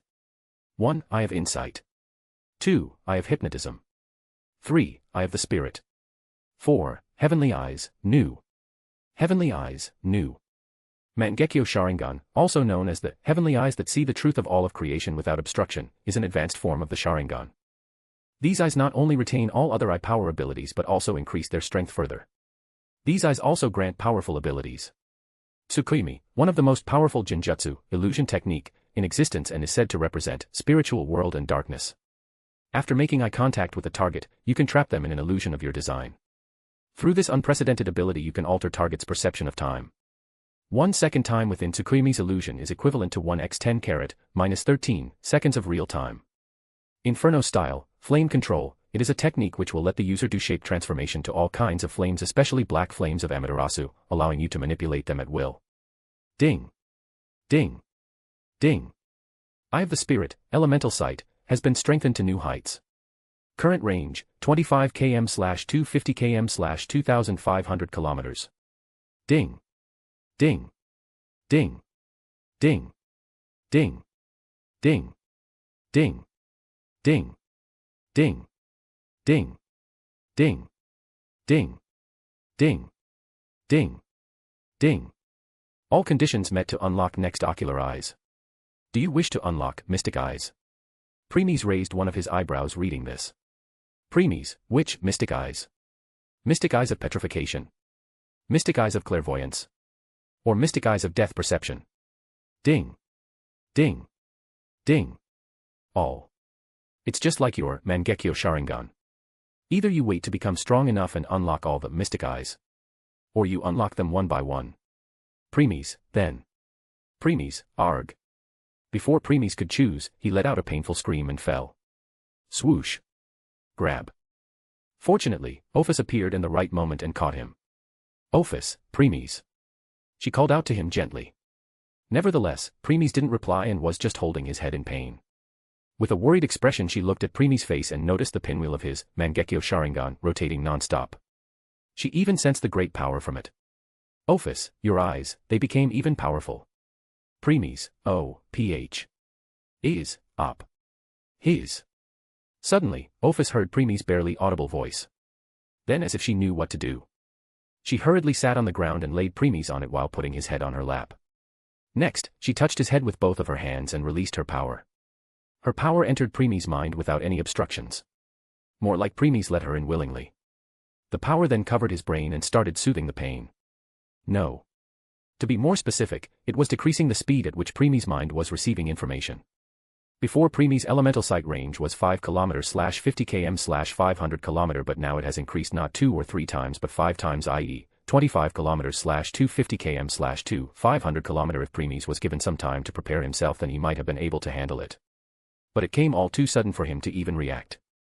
Time went by. The frown on Premies' face started to lighten. Finally, he relaxed completely, enjoying Ophis' hand which were going through his hairs extremely gently. Ophis, what exactly happened? Ophis asked very softly. In return, Premies took a deep sigh before replying. Premies, I unlocked, Inferno style, flame control of my Mangekyo Sharingan. I received some knowledge of high order. Ophis frowned before responding. Ophis, the reason for your current condition isn't related to Mangekyo Sharingan. This must be because of that knowledge. It expanded your mind even more. Premies, I agree. My elemental sight has become 5 times stronger. Ophis, 5 times, huh? So, it's 25 km/250 km/500 km now. Premies, correct. Ophis, be careful not to use your Mangekyo Sharingan for too long, since it doubles the range of your elemental sight. Premies, sigh, I almost forgot that. Thanks for the reminder. Ophis, amen. Then they both remained silent. While Premies was getting the hang of his current enhancement, he saw something in his range. Before Ace confrontation with zombie waves. Premies, zombie apocalypse. Huh. Ace, my lord. Premies, don't go all out at beginning, Ace. This is just a first wave. Later even more stronger ones will come. Ace, just what are these things, my lord? Premies, they are zombies. Ace, and what is zombie? Premies, *I*, just think of them as a dead body that has been brought back to life by magic. Ace, oh. Premies, anyway. To kill them you must destroy or cut their head off. Otherwise, even if cut you all of their limbs or even their bodies in half from their waist, they will still crawl towards you to bite you. Preemies, let me give a helper. That will help you from now on. Ace, helper. Preemies, Misdreavus, is currently flying in the sky. Call her lightly. Since there's silence, it will easily hear your voice. Preemies, yes. One last thing. Ace, Preemies, if you care for them, then Pokemons are extremely loyal to their trainers to the very end. They would rather sacrifice themselves so that their trainer can live. So, take a good take of Misdreavus from now on. The stronger your bond with your Pokemon, the stronger it will become. Ace, yes, my lord. Preemies, good luck. This is going to be a very long fight. Cutting connection from his end, Preemies gave a sigh of relief. Ophis, so, she was now facing those undead. Huh. Preemies, yeah. Knowing her, she will be to handle it. Ophis, by the way, is there anything else you didn't tell me? Preemies, Ophis, you appeared to be in some thoughts. Or some kind of decision before the information overwhelmed you. Preemies, I can unlock new ocular eyes. Ophis, and that is. Preemies, mystic eyes. Ophis. Ophis became silent before raising one of her brows. Ophis, which one? Mystic eyes of distortion. Mystic eyes of petrification. Mystic eyes of death perception. Mystic eyes of. Preemies, all. Ophis. Preemies, I can unlock all of them. One by one or all together. Ophis sighed and started caressing his head again. Ophis, can you delay it until you get used to your current condition? Preemies, yes. I plan to do so too. I have a feeling that when the range of my elemental sight reaches 100 kilometers, next ocular power will be unlocked. Ophis, then you should also slow down the strengthening of your elemental sight. Preemies, You're right. I will unlock my mystic eyes when the range of my elemental sight reaches 50 kilometers, Ophis. Amen. That will be better. Preemies, now then. Next thing is, Twilight, you there? Preemies, stop hiding and reply. I know you are there. Well, I was not hiding or anything. I just don't want to disturb you two lovebirds. Preemies, well, thank you for that. You're welcome. Preemies, anyway, I want to delay the receiving the next part of knowledge. WY. Preemies, because of the second part of knowledge, I am now omniscient even in Group 2. Once I obtain the final part, I will become omniscient even in Group 3. That's not necessary for now. There's still a long way to go before I go to Group 3. So, I want to delay it. Ah, really? Preemies raised one of his brows when he heard the excitement in Twilight voice. Preemies, why did you seem happy about it? Asterisk cough, well, I was worried about you. Just by absorbing the second part of knowledge your brain almost short-circuited. I was really worried what you will go through once you will absorb the last part. Hearing this, Preemies didn't it much thought and continued. Preemies, is that so? I see. Anyway, how long can you delay it? Till you attain the final level godhood. The moment you will reach the highest rank of god, you will get the third part whether you wanted it or not. In a way, max third level existence. Preemies, delay it till there then. Sure. Preemies didn't know why but felt like Twilight was overly enthusiastic about it. Oh yeah wah. Now I don't need to worry about disappearing once Preemies reaches level 5. I can now stay with him till he become the strongest god in this group and leave this group. Today really is happiest day for me. Asterisk A/N, please throw some power stones. Chapter 248, Volume 3, Chapter 48, Battle on Uninhabited Island, Part 12. Equals when Twilight is speaking. Equals when talking through telepathy. Equals when thinking in your mind. Equals when talking with your Pokemon or tamed beast. Equals when describing a certain period of time. After taking another sigh, Preemies raised his body. When he raised half of his body, Ophis put her hands on his back and helped him get up. Even though he didn't need her help, he didn't reject it and let her help him. Once he stood up, he cracked his neck a little before speaking. Crack. Preemies, let's go.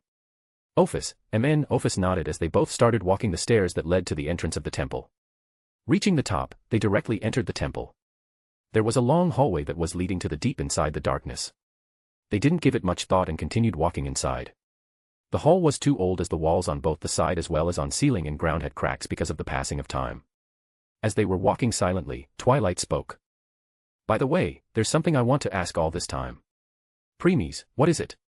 Why didn't you unlock Amaterasu instead of Inferno style, flame control?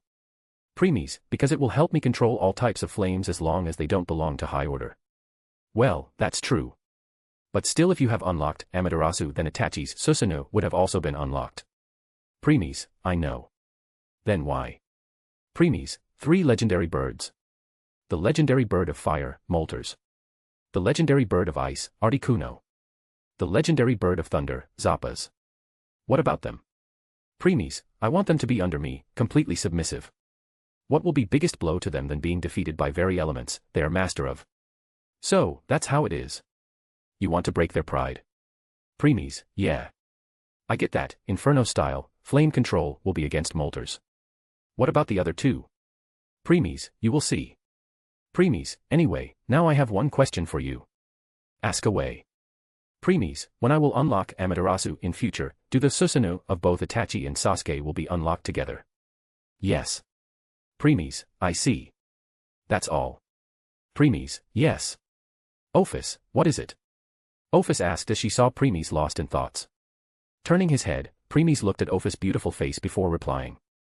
Premies, I am thinking of unlocking one more technique of my Mangekyo Sharingan before unlocking one of my mystic eyes. Ophis became silent and gave it some thoughts before replying. Ophis, I think it will be better too. Elemental sight increases your range and gives you more information as they become stronger. While Sharingan or Mangekyo Sharingan makes your brain more powerful as they become stronger. After all, the power of Sharingan or Mangekyo Sharingan comes from your brain. Premies, yeah. I planned the same. Ophis, I see. So, when are you going to unlock it? Premies, when the range of my elemental sight will at least reach 35 km/350 km/3 500 km Ophis, MN. That will be better. As they were talking, they soon reached the end of the hall. In front of them, there was a huge wall. Right, they met a dead end. There was no other way around. Only the way back. Nevertheless, they didn't become dejected or anything. Premies took a step forward and touched the wall. Shine. The moment he did so, the wall started to shine all of a sudden. Premies took a step back and returned to Ophis' side. They both were completely staring at the wall. In a matter of few seconds, all the cracks on the wall disappeared and some sort of writing appeared on it. This was a 1,000-year-old language. At the present time, no one in this world knows about it. Still, it was not a problem for either Premies or Ophis. Asterisk. Asterisk. Asterisk. Asterisk. Asterisk. Asterisk. I have billions of eyes. Yet I live in darkness. I have millions of ears. Yet only 4 lobes. I have no muscle, yet I rule 2 hemispheres. What am I? Asterisk. Asterisk. Asterisk. Asterisk. Asterisk. Asterisk. Premies and Ophis glanced at each other after reading this riddle. Premies, let's get this over with. Ophis, yeah. They both then turned to the wall again that was shining too brightly before opening their mouths. Premies and Ophis, human brain. Shine. DRRR. The moment they answered, the hieroglyphy on the wall started to shine brightly before the wall started to rise and showing the way behind. Without a second thought, they both started to walk. Bang. Once they passed the wall, it fell and closed the path behind it. Still, Premies and Ophis didn't give it much thought and continued walking. This was another long hallway. The air in this hallway was a lot more refreshing than the previous. Not only that, but the walls here were also in complete perfect condition. As if they weren't affected by the passing of time. After walking for a few minutes, they reached another dead end. This time Ophis stepped forward and touched the wall. Shine. The same thing happened as old writing appeared on it. Asterisk. Asterisk. Asterisk. Asterisk. Asterisk. Asterisk. This thing devours all things. Birds, beasts, trees, flowers. Gnaws iron, bites steel. Grind hard stones to meal. Slay king, ruin towns. And beats mountain down. Asterisk. Asterisk. Asterisk. Asterisk. Asterisk. Asterisk. Both read this puzzle before answering together. Premies and Ophis, time. Shine. DRRR. The wall rose and another pathway was opened. In this pathway, not only the walls were in perfect condition but the hieroglyphy was also engraved in it. It was so clear that you could even see tiny dots between them. Just like before, they reached the same dead end and touched the wall. Shine. Asterisk. Asterisk. Asterisk. Asterisk. Asterisk. Asterisk. The more of this there is, the less you see. What is it? Asterisk. Asterisk. Asterisk. Asterisk. Asterisk. Asterisk. Premies and Office, darkness. Shine. DRRR. Seeing the path, Premies spoke. Premies, next will be the last one. Office, MN. This hall was completely different than the previous three. Bone-chilling coldness can be felt here. The same hierogaphy could be seen written on the walls. However, unlike the previous one in which this hierogaphy was carved in the walls, this hierogaphy was written on the walls. With blood. Correct, with blood. A thick and overwhelming scent of blood was in this hall. It was so thick that the weak-minded people will fall unconscious and will never be able to forget it for the rest of their lives. This hall was like a devil lair. The more you walk deeper, the more you will get closer to the devil hiding inside. Premies and Office kept on walking deeper. The more they walked deeper, the stronger the scent became. It was now to the point that almost any human or danger beast in this world will become crazy sniffing this much.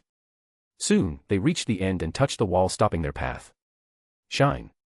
The wall started to shine. However, unlike before, this time the wall was releasing an ominous bloody light. Then the last riddle appeared on it, in red color. Asterisk. Asterisk. Asterisk. Asterisk. Asterisk. Asterisk. I speak without a mouth and hear without ears. I have no body. But I come alive with the wind. What am I? Asterisk. Asterisk. Asterisk. Asterisk. Asterisk. Asterisk. Both Premies and Office turned to each other and nodded before speaking simultaneously. Premies and Office, echo. Shine. DRRR. And then the final door opened. Bang. Once inside, they found themselves in some kind of weapon-making workshop. Why, weapon? Because many weapons were put on the walls as if they were there for display. And all these weapons appeared completely new. There was not a single speck of dust on them. They were all releasing terrifying power from within. Office, Tygus. Huh. Premies, yeah.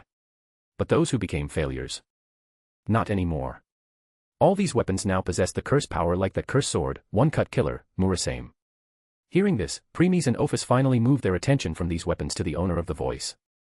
At one corner of this room, there was a huge table. On it, there were many papers scattered. If any one of the people of this world saw those papers, then they would be extremely shocked. These papers were the blueprints of Tygus. Not only did it show the materials needed to create the Tygus but also a perfect method to create it. In case these blueprints were distributed outside, then Tygus will no longer be considered as rare weapons but common ones. Because from that day onward, everyone will have one for themselves. In front of table, there was red-haired man. The man was wearing a yellow shirt and orange pants with white shoes. Currently the man's attentions were completely on the papers in front as he went through them one by one. So, Premies and Office could only see his back. Though, Premies' eyes were not on the man's back but at his waist belt. There he saw a purplish-black ball. Premies, dark ball. Huh. Asterisk A/N, please throw some power stones. Chapter 249, Volume 3, Chapter 49, Battle on Uninhabited Island, Part 13. Equals when Twilight is speaking. Equals when talking through telepathy. Equals when thinking in your mind. Equals when talking with your Pokemon or tamed beast. Equals when describing a certain period of time. The Dark Ball is a unique Pokeball. It is known to augment a Pokemon's abilities, allowing them to surpass the limits of the original Pokemon's powers by bringing a Pokemon to its highest level. The Dark Ball is also able to bring under control Pokemon that already belongs to a trainer, as well as rendering it utterly devoid of its free will. However, it is also noted that a particularly strong-willed Pokemon can break free from the control of a Dark Ball, but the repercussions can be equally life-threatening for the Pokemon. Pokemon under the influence of Dark Balls also bear similarities to Shadow Pokemon. Dark Balls are also shown to alter the target Pokemon's color, their skin tone is darkened. Premies, I know that. You don't need to explain. I just feel like. Premies, Twilight, why do you feel that you are awfully happy for some reason? Asterisk cough, well, I am. After all, now are finally going to get your first pet. Premies. Office, the Dark Ball he has appears somewhat different. Office telepathic words interrupted Premies' talk with Twilight. Premies, it's stronger than normal Dark Ball. Office, weakness of normal Dark Ball is that strong-willed Pokemon can break free from its control. Since its enhanced version. This means. Preemies, even strong-willed Pokemon chances of breaking it has decreased drastically. Ophis, Moving their gaze from Dark Ball to the person, Preemies and Ophis waited. Even though they don't have to, they still let the man enjoy his final moments of life. Time went by. Only the sound of the papers rolling, folding, and unfolding was heard. Finally, once he was done reading the last paper, the man turned. "Thank you for waiting for M." Though his voice cut off at the last word. He just fell in daze looking at Ophis. Even though in his guild there are many beautiful women, yet they all pale in front of Ophis. The difference between them is that of a beggar and empress. Preemies remained indifferent witnessing the man in trance. Let alone this man, even Preemies himself fell into daze sometimes while looking at the adult Ophis. Then how this man won't? While the man was still looking at Ophis, Preemies and Ophis were also looking at the man. He was a handsome blonde man with dark skin and orange eyes. It's like he was done sunbathing throughout his life. His clothes which were stuck to his skin showed the shape of his muscles. Looking at his muscles anyone can tell that he had trained his body very well and is a martial artist. As the man was still looking at Ophis, Ophis herself started to frown. She didn't like how this human was looking at her for this long. "Preemies, are you done looking?" The man snapped out of his thoughts when he heard Preemies' cold voice.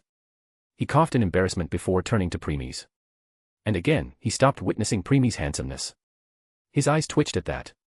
Moving his gaze at Ophis, then again at Preemies, then again at Ophis, then again at Preemies, and again and again. In the end, he signed in defeat. Why is life so unfair? I have seen Toad eating the swam before in some worlds. Yet never once had I seen the couple made in heaven. Damn. Now jealousy could be seen in the man's eyes. He really wished to switch places with Preemies right now. "Preemies, looks like you are done with your work." Returning to himself, the man spoke. Though hostility could clearly be felt in his tone. "Yeah. I am. Now, I can focus on ending you both. Preemies, just like your Medicham and Noivern who were turned into Pokemon paste before turning to ashes." Preemies replied while showing a mocking smile. The man froze hearing this revelation. Soon, killing intent started to ooze out of his body. "So, you killed them. My Pokemons. You. Preemies, stop fooling around. I already knew that you don't have that much attachment to them. For you, they were just merely weapons." The man became silent for a second before replying. "What's wrong with that? Pokemon are just weapons in the first place. What's wrong with how I use them? Preemies, I never said you are wrong or something. I don't care how you treat them in the first place. What I am saying is that, stop behaving like you want revenge because you cared for them or something. Ophis, just show your real face. About how you feel losing two strong weapons." Ophis also spoke. The man then took a deep breath and stopped showing his fake expressions. "You are right. It's really a big blow to me losing two strong weapons. In truth, I have more than those two Pokemon in my arsenal. But because of this world's limitations, I can also bring those two with me." Crack. Crack. A cracking sound started to come out of his body as he moved his muscles. Still, it doesn't change the fact Maid lose a big one. Be grateful that you will die by my, Richard's hand. Suddenly, red markings started to appear on his body before he vanished. Swoosh. Boom. The ground broke where Preemies was standing with an explosion. As dust settled down, Richard could be seen with his fist in the ground. He pulled out his hand as blood dipped out from his fist. Drip. Drip. Drip. Though, it was not his blood. Thud. Thud. Preemies and Ophis landed some distance behind Richard. The moment he was about to attack them, they jumped out of the way. Ophis was completely fine while there was a scratch on Preemies' cheek. Blood was coming out of that scratch. Preemies moved his hand and wiped that blood. Once he did so, his hyper-regeneration became active and healed that scratch. Preemies and Ophis both were looking at Richard with serious expression. Currently, Richard's entire body was covered in some sort of red markings. Not only that, his scaras had turned black with black markings had appeared around his pupils. A reddish-black aura was also surrounding him. Richard, seeing that you are not surprised, I can conclude that you already knew what my current form is. Right. Narrowing his eyes, Preemies spoke. Preemies, it's the same form which one takes once they use trump card of one-cut killer, Murasame. Ophis, little warhorn. Richard, exactly. As I thought, you both are also otherworldly people like me. I wonder which group you both belong to though. Preemies. Ophis. Hearing no reply, Richard didn't become unhappy. On the contrary, he just chuckled. Richard, no reply. Huh. Well, it doesn't matter whether you answer or not. You both will die here either way. At this point, Premies moved his hand and grabbed the handle of Elucidator before pulling it out. SSH. At first, Richard didn't give it much though. However, when he looked at Elucidator his eyes constricted. He moved his gaze at Premies and gave him a proper look this time. Before he only looked at face but not now. Looking at his appearance, his nerves tensed up. Richard, Sharingan from Naruto World. Midnight Coat and Elucidator from Sword Art Online World. Where does he get so many high-level things? Without waiting for a second, Premies moved. He appeared in front of Richard and attacked. In return, Richard only raised his hand to catch Elucidator. And that was a mistake. Slash. Splurt. Richard, arg. Richard's eyes opened wide, and he let out a painful scream as Elucidator penetrated his hand. And that was not the end. Ophis appeared on the other side and attacked with a sword in her hand. Slash. A purple arc appeared and slashed appeared on his chest. Richard screamed even louder. Richard, ARGH. Without stopping, Premies pulled Elucidator out. Ophis also moved back a little. They both raised their legs and kicked Richard right in the middle of his chest. Bam. Crack. Richard, GRPH. The sounds of ribs breaking were heard as Richard was thrown backward and he hit the wall. Bang. Lowering their legs, they looked at Richard. However, then Premies moved his gaze and looked at the sword in Ophis' hand. He couldn't help but become surprised. It was a pitch-black sword with a violet orb like something in the middle of handle and the blade. There were also 6 small orbs around. And a purple-violet aura could be seen around it. Premies, so, this is Ophis' weapon. *A/N, please throw some power stones. Chapter 250, Volume 3, Chapter 50, Battle on Uninhabited Island, Part 14. Equals when Twilight is speaking. Equals when talking through telepathy. Equals when thinking in your mind. Equals when talking with your Pokemon or tamed beast. Equals when describing a certain period of time. Totally ignoring Richard who was still embedded in the wall, Premies moved his free hand and grabbed Ophis's hand. Ophis turned her attention to Premies and titled her head in confusion. Nevertheless, she didn't mind Premies' action and let him do what he wanted. As for Premies, when he touched Ophis's hand, the information for her equipment appeared in his mind. Origin, Chaos Kampf. Type, Weapon, Long Sword / One Hand. Rank, I. Attack, 4. Soulbound, Ophis. Abilities. Indestructible, EX. Extinction, EX. Soul Burn, C. Note, because of World's restriction, the strength of Chaos Kampf is at 500 instead of 4000. Details. Extinction, EX. Leave a power of extinction on the wounds. Wounds will then only recover at the healing speed of an ordinary human. If potions, medicines, healing skills or any other form of healing are used, then not only all those will they be nullified but wounds will also worsen. Soul Burn, C. Attacks will do 40% soul burn. Premies, too strong. The power of extinction not only prevents healing but also makes the wounds worse. Why prevent? Because the injury received by high-level person is at a whole different level. If they are healed at the speed of ordinary human, then it will take years. Don't forget soul burn. Premies, yeah. Premies couldn't help but put a sinister smile on his face. Premies, no wonder he screamed so loudly. Must be experiencing how it feel like when your soul was burned. Can't deny that. Saying that, Premies looked at the Chaos Kampf in Ophis' hand.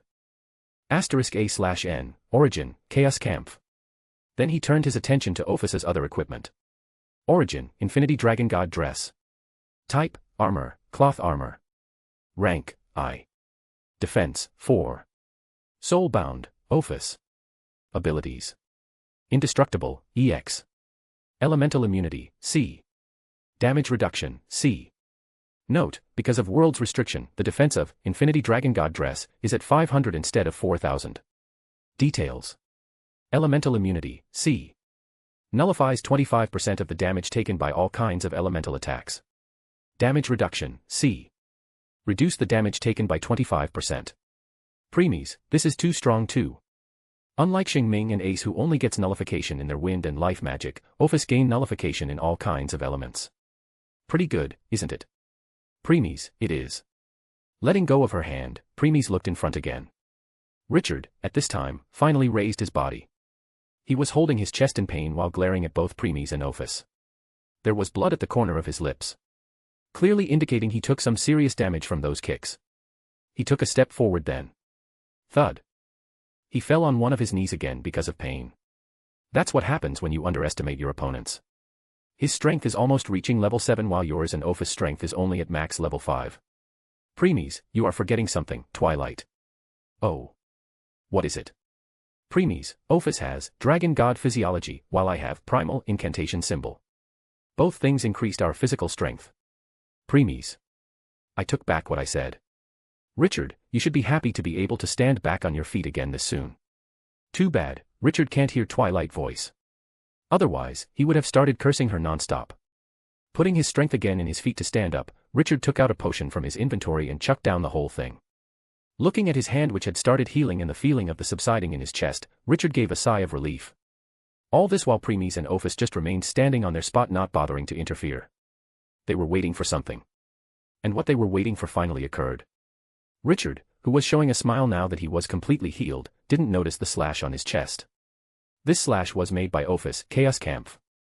At first, that wound was also healing. However, the moment it was about to close, it let out a dim light before not only did it open again, but it also stretched and became deeper. Richard, GUH. Feeling a sudden pain in his chest, Richard looked down at it. Richard, why didn't it heal? On the contrary, it became worse.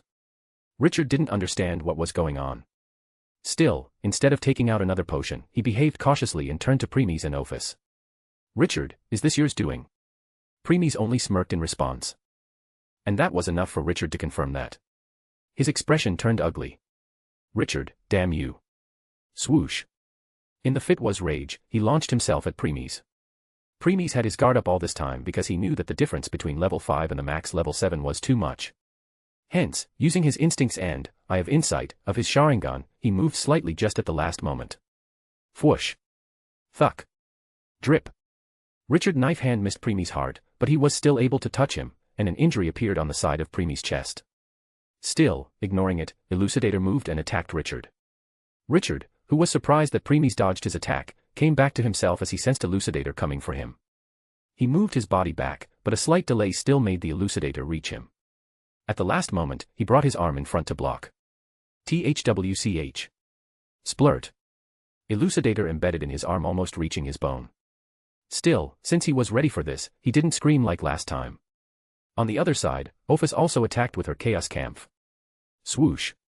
Richard again blocked it with his other arm. THWCH. Richard, arg. Even though Chaos Kampf didn't penetrate deep like Elucidator, the soul burn still burned his soul somewhat. The pain of soul burning was not something he could suppress. Seeing his painful expression, both Premies and Ophis pulled back their sword and again attacked his chest. This time with their knees.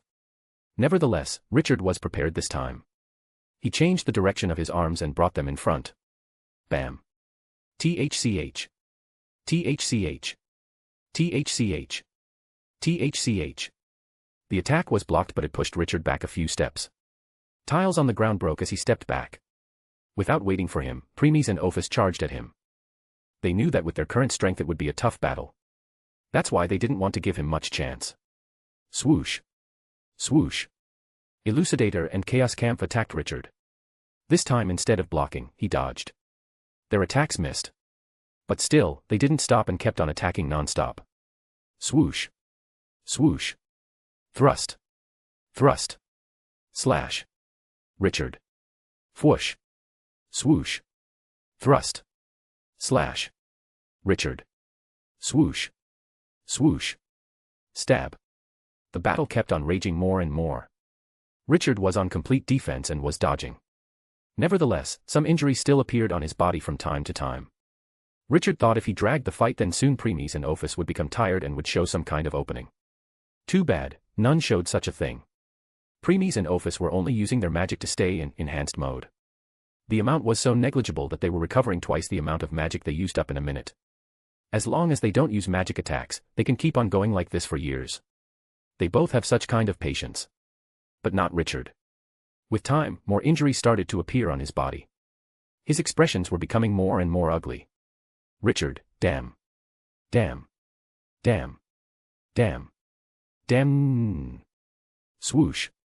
Another attack came which he dodged before disappearing. Premies. Ophis. Premies and Ophis stopped when Richard disappeared. They then moved their head to one side of the room. There they saw Richard appearing in front of weapons, lying on the wall. Moving his hand, he grabbed the handle of a huge axe and picked it up. When he did so, an ominous aura came out of the axe. This aura could corrupt almost anyone in this world. However, before it could corrupt Richard, the marking on his body started to glow. Once they did, the ominous aura of axe subsided, and red markings appeared on it. Richard smiled seeing this and disappeared again. This time, he appeared on the opposite wall and picked up a hammer. Just like before, the same aura leaked out of it before disappeared as the red markings on Richard's body glowed. In the end, red markings appeared on the hammer too. Preemies, be ready. A difficult battle is about to start. Remember, we can only use one magic attack during the whole fight. Because we need to save our magic for molters. In the rest of the fight, we will only use physical attacks. Office, MN. *A/N, please throw some power stones. Chapter 251, Volume 3, Chapter 51, Battle on Uninhabited Island, Part 15. Equals when Twilight is speaking. Equals when talking through telepathy. Equals when thinking in your mind. Equals when talking with your Pokemon or tamed beast. Equals when describing a certain period of time. Richard, so, where were we? Ah. I was just about to make a paste of you both. The same you did to my Pokemons. Ting. Growling. Richard walked towards Preemies and Office with the great axe on his right shoulder while the hammer on his left hand was making a sound as it was grinding on the ground. Seeing his smile, Preemies and Office readied themselves too. This time they were the ones who attacked first. Swoosh. Swoosh. They disappeared from their spots and attacked from right and left. Seeing this, Richard grinned. Cling.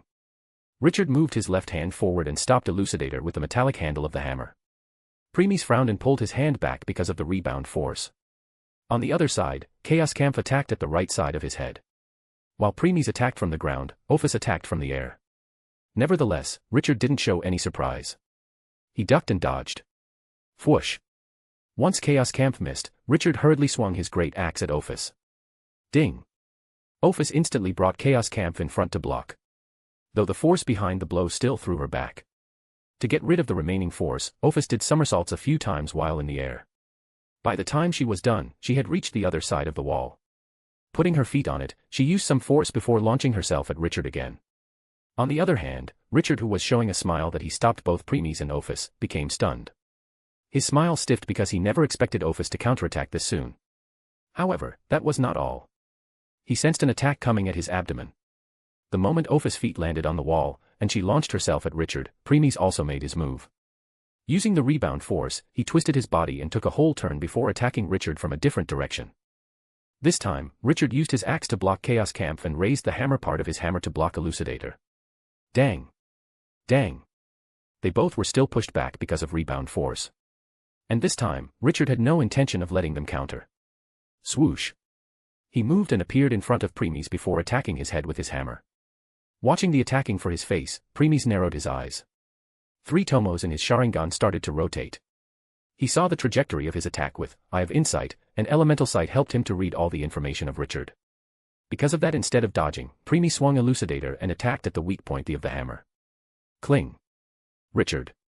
Richard opened his eyes in shock when Preemies hit a certain section of the handle of the hammer. At first, he thought Preemies would be pushed back again. However, not only did the hammer stop in its place, but he also felt a numb feeling in his fingers. Whoosh. Because of this slight delay, Office reached him and attacked. Richard came back to himself and attacked with his axe. But before the axe could touch Office, Preemies used some force and parried the hammer to the ground. Because of that, Richard lost his balance slightly, allowing Office to twist her body and missed the axe.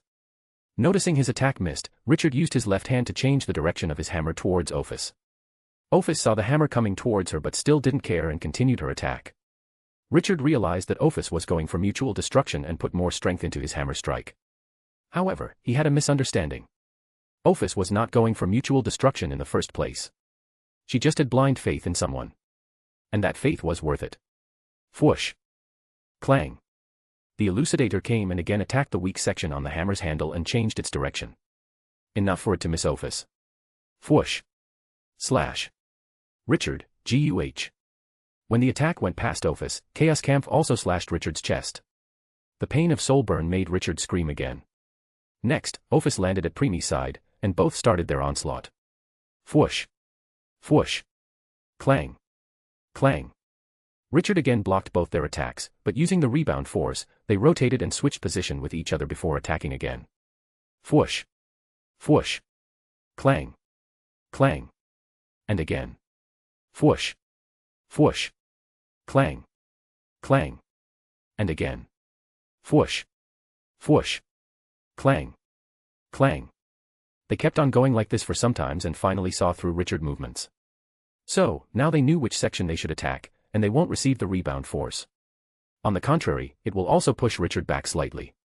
Fwoosh. Premies attacked Richard block, but before he could counter, Orberg attacked. When Richard blocked Orberg, Premies attacked. None of them gave Richard any chance to counter. Fwoosh. Fwoosh. Clang. Clang. Fwoosh. Fwoosh. Clang. Clang. It may appear that Premies and Orberg had advantages, but it's not true. First, they must attack using their full strength per strike. Otherwise, they won't be able to stop Richard on his spot to prevent him from giving any chance of attacking. Second, even with all this, both sides were at a stalemate. Richard was using his high speed to block their coordination attacks. As the stalemate kept going, Premies suddenly saw something in this range. Premies maintained some distance. Orberg, okay. Orberg didn't ask why and followed Premies' words. Both attacked one more time. Fwoosh. Fwoosh. Clang. Clang. Using the rebound force, they jumped back. Richard also jumped back thinking they were planning their next strategy. So, he decided to do the same. Premies and Orberg were looking at Richard with guard all-time high. Orberg, what happened? Premies, it's Ace. Orberg, I see. Premies, give a minute before we will attack. Orberg, amen. At this time, Ace was ready to continue fighting new zombies. But before she could attack, she received Premies' telepathic connection. Premies, be careful. The fight is directly going to enter the final phase. Ace, why? Premies, because looks like someone couldn't wait to kill and eat you. Ace became silent before speaking. Ace, is it Elvira? Premies, yes. To become more powerful, she ate her own son when you were fighting these zombies. Ace. Premies, not only that. She also eats the corpses of the Pokemons that belong to the invaders. Because of that her strength has increased drastically. And she is going to start the final phase of her plan. Ace, then I must stop her. Orberg, Premies. Orberg suddenly called out Premies who was still talking with Ace. He looked at Richard in front and narrowed his eyes. Premies. Ace, my lord. Premies. Ace, my lord, are you there? Premies, looks like I and Orberg can't wait anymore. Ace, my lord. Premies, Oh, I was lost in some thoughts. Anyway, don't stop her. Only once she will complete the final phase can you kill her. Ace, why? Premies, sorry, Ace. I can't talk to you anymore. I need to focus on my enemy for now. Shing Ming will be reaching you any minute now. I leave the rest to you both. Saying this, Premies cut the connection on his end. Shine. Shine. Shine. Shine. Shine. Shine. Premies, you know, what are you even doing? Orberg, your body will explode because of excess power. Richard, ha ha ha ha ha ha ha ha ha ha ha ha ha ha. Don't worry. I will make sure to send you both on your way to hell before that. All the weapons in the room were glowing red. Same marking had appeared on all of them. But then, one by one these markings started to leave these weapons and were moving towards Richard. These markings then were absorbed by the markings on Richard's body. Because of that, his own markings were shining more and more. Swoosh. Swoosh. Premies and Orberg charged at Richard without waiting. On the contrary, Richard just smiled looking at them coming at him. Just when Premies and Orberg were about to reach him. Fwoosh. Fwoosh. Fwoosh. Fwoosh. Fwoosh. All the weapons in the room left their spot and rushed at them. At first, Premies and Orberg were able to dodge them and continued moving towards Richard. However, later the amount of these weapons increased, and they had no choice but to take them on. Slash. Clang. Shing. Cling. Slash. Shatter. Fwoosh. Shin. Thud. Thud. Heavy weapons got deflected while the lighter ones were either destroyed or cut in two. And that was not all. The weapons which got deflected or cut in two rose and attacked them again. Only the destroyed ones remained intact. As a result, they had no choice but to destroy others too. *A/N, please throw some power stones. Chapter 252, Volume 3, Chapter 52, Battle on Uninhabited Island, Part 16. Equals when Twilight is speaking. Equals when talking through telepathy. Equals when thinking in your mind. Equals when talking with your Pokemon or tamed beast. Equals when describing a certain period of time. Slash. Shatter. With the last swing, the last weapon was destroyed. Premies and Ophis lowered their weapons and looked at the red cocoon where Richard was once standing. Premies, looks like we are a bit too late. Ophis, Premies and Ophis both had serious expressions as they were looking at the cocoon. Ophis, we can't destroy it. Because if we do then all the evilness will burst out and will spread throughout this world.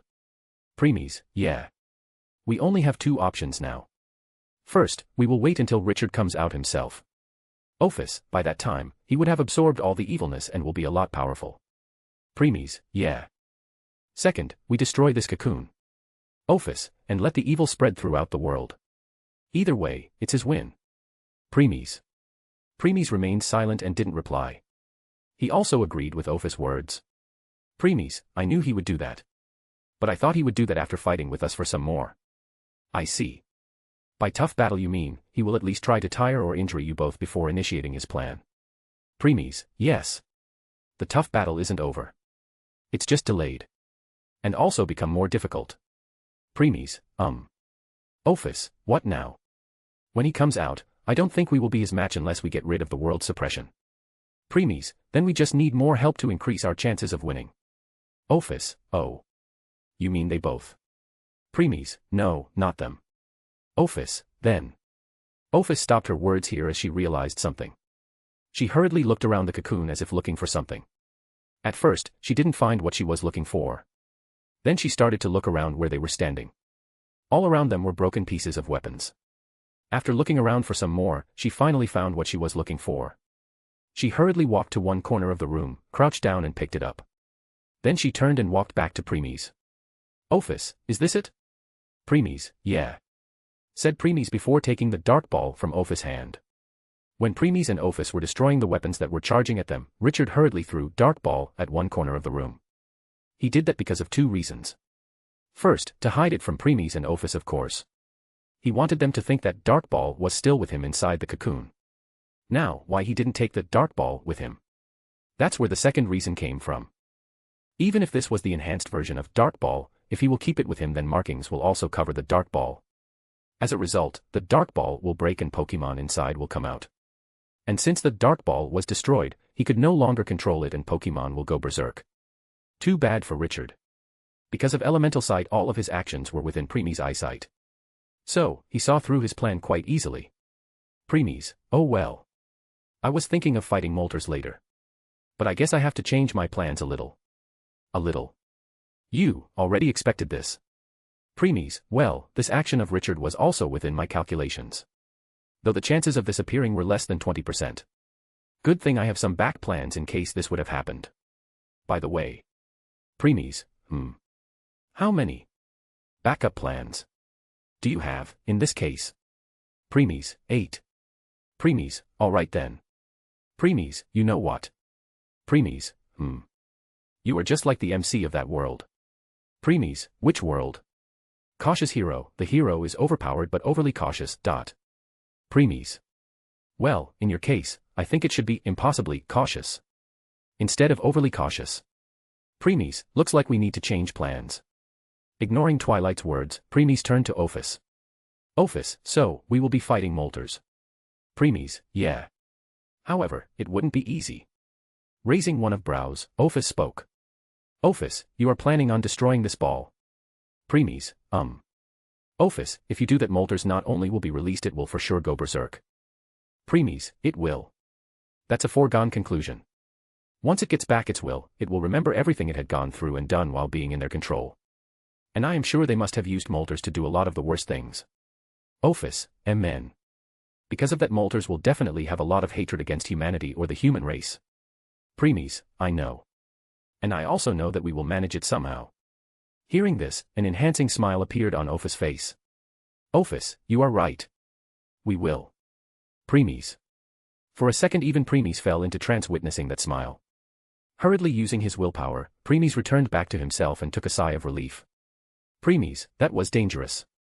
I almost lost myself in those violet eyes and that smile. Don't worry. I am sure you will get used to it soon. After all, just like you, Ophis show such smile only to you. Premies, well, that's true. Shaking his head, Premies looked at Ophis again. Premies, let's go out and release it. I don't want Molter's heat to affect the cocoon. Ophis, amen.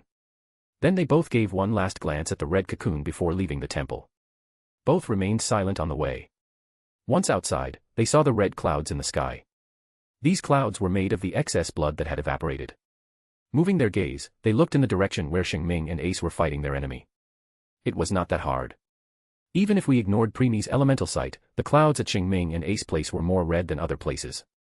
Turning their gaze back, they both went towards the deepest part of the ruins. Soon, they reached the same place where Ophis killed Medicham and Noivern. Preemies took out the dark ball and looked at it. Ophis, Preemies. Preemies, Hearing Ophis, Preemies turned to her. Once he did so, Ophis spoke. Ophis, this is going to be our last battle on this island, right? Preemies, yes. Replied Preemies before glancing at the direction of temple where the red cocoon is. Preemies, it will take a decade or some more years before he will come out after absorbing all that evil. Ophis, those weapons were not the only thing that contain evil. It was the entire temple. Preemies, You're right. Otherwise, it would have only taken 2 to 3 years for Richard to come out instead of more than a decade. Ophis' expressions turned grave. Ophis, more than 10 years. This means by the time he comes out, he will be at least level 8 or 9. Preemies, I know. Ophis, in that case, I don't think Molters alone could help. As if realization struck her, Ophis widened her eyes slightly before replying. Ophis, by help, you didn't just mean Molters. You mean the help of all 3 legendary birds. Preemies, exactly. Only with the power of nature can you counter evil. So, the ruler of fire, ice, and thunder is a must if we want to defeat Richard without getting rid of our world's restriction. Ophis, I see. So, do you know who or where are the invaders who have Articuno and Zapdos? Preemies, I am afraid not. We could have extracted Richard memories but not anymore. Anyway, we still have time to get our hands on the other 2 birds. For now, we need to take care of Molter's situation. Ophis, MN, nodded Ophis before turning her gaze at the dark ball in Preemie's hand. Preemies, this time we don't need to hold back. Are you ready? Ophis, yes. Preemies then looked deeply at the dark ball and used mist dispersion on it. Dark ball blinked in white light for a second before dispersing into mist. SSSS. Swoosh. Swoosh. Preemies and Ophis hurriedly moved back and put some distance. The moment they did so. Boom. A huge pillar of fire rose in the sky. *A/N, please throw some power stones. Chapter 253, Volume 3, Chapter 53, Battle on Uninhabited Island, Part 17. *A/N, hello, readers. Sorry that there was no chapter last week. I just took 1 week rest. Not that I am sick or anything. But you see, some rest from now and then is not a bad thing. Thanks. Equals when Twilight is speaking. Equals when talking through telepathy. Equals when thinking in your mind. Equals when talking with your Pokemon or tamed beast. Equals when describing a certain period of time. When Preemies cut the telepathic connection and Shing Ming joined Ace. Shing Ming, this is not going to be easy. By now, Shing Ming had appeared by Ace's side. Before Ace could say anything, the entire house exploded. Boom. Countless black tendrils like that of worms rose high in the sky and joined together to take some kind of shape. These snakes were being extracted out from the bodies of zombies around. The ground on which they were standing broke.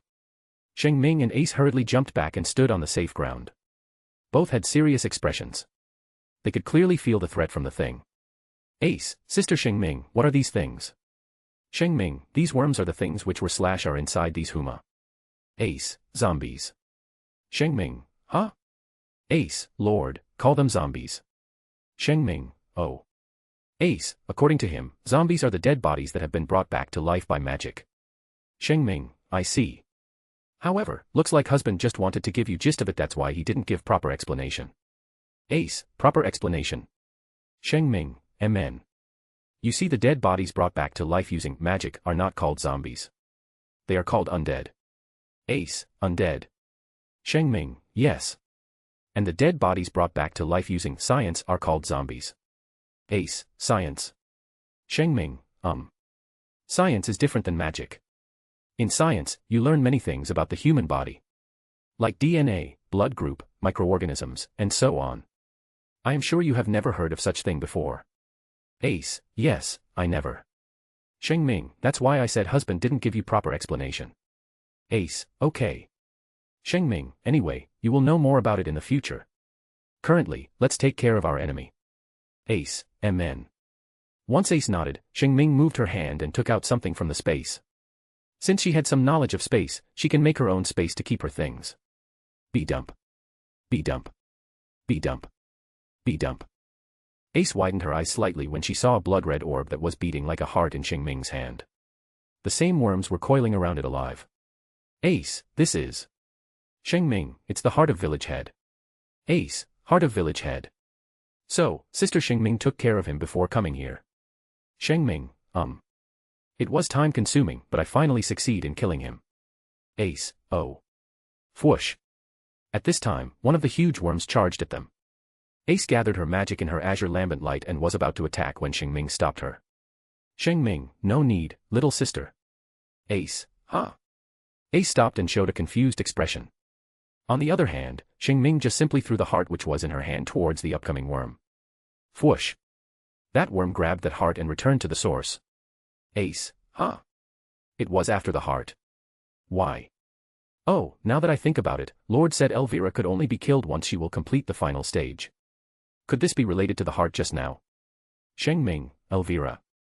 Ace, she is also a zombie, I suppose. And she is the one who started this. Shing Ming, I see. Well, husband is right that we can only kill Elvira once she is done with this. Ace, why? Shing Ming, you see, little sister. There is only one worm. Which you can call queen. While the other worms are something she gave birth to. These worms don't have their own conscience or something. They will only do what the queen orders them to. Ace remained silent and kept on listening seriously. Shing Ming, these worms enter inside living organisms, eat all their nutrients, and control their brain.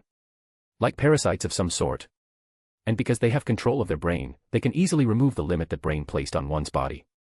That's why zombies are this strong. Ace, since all these worms are leaving the body of their hosts, did this mean they received that order from their queen itself? Shing Ming, exactly. Ace, I see.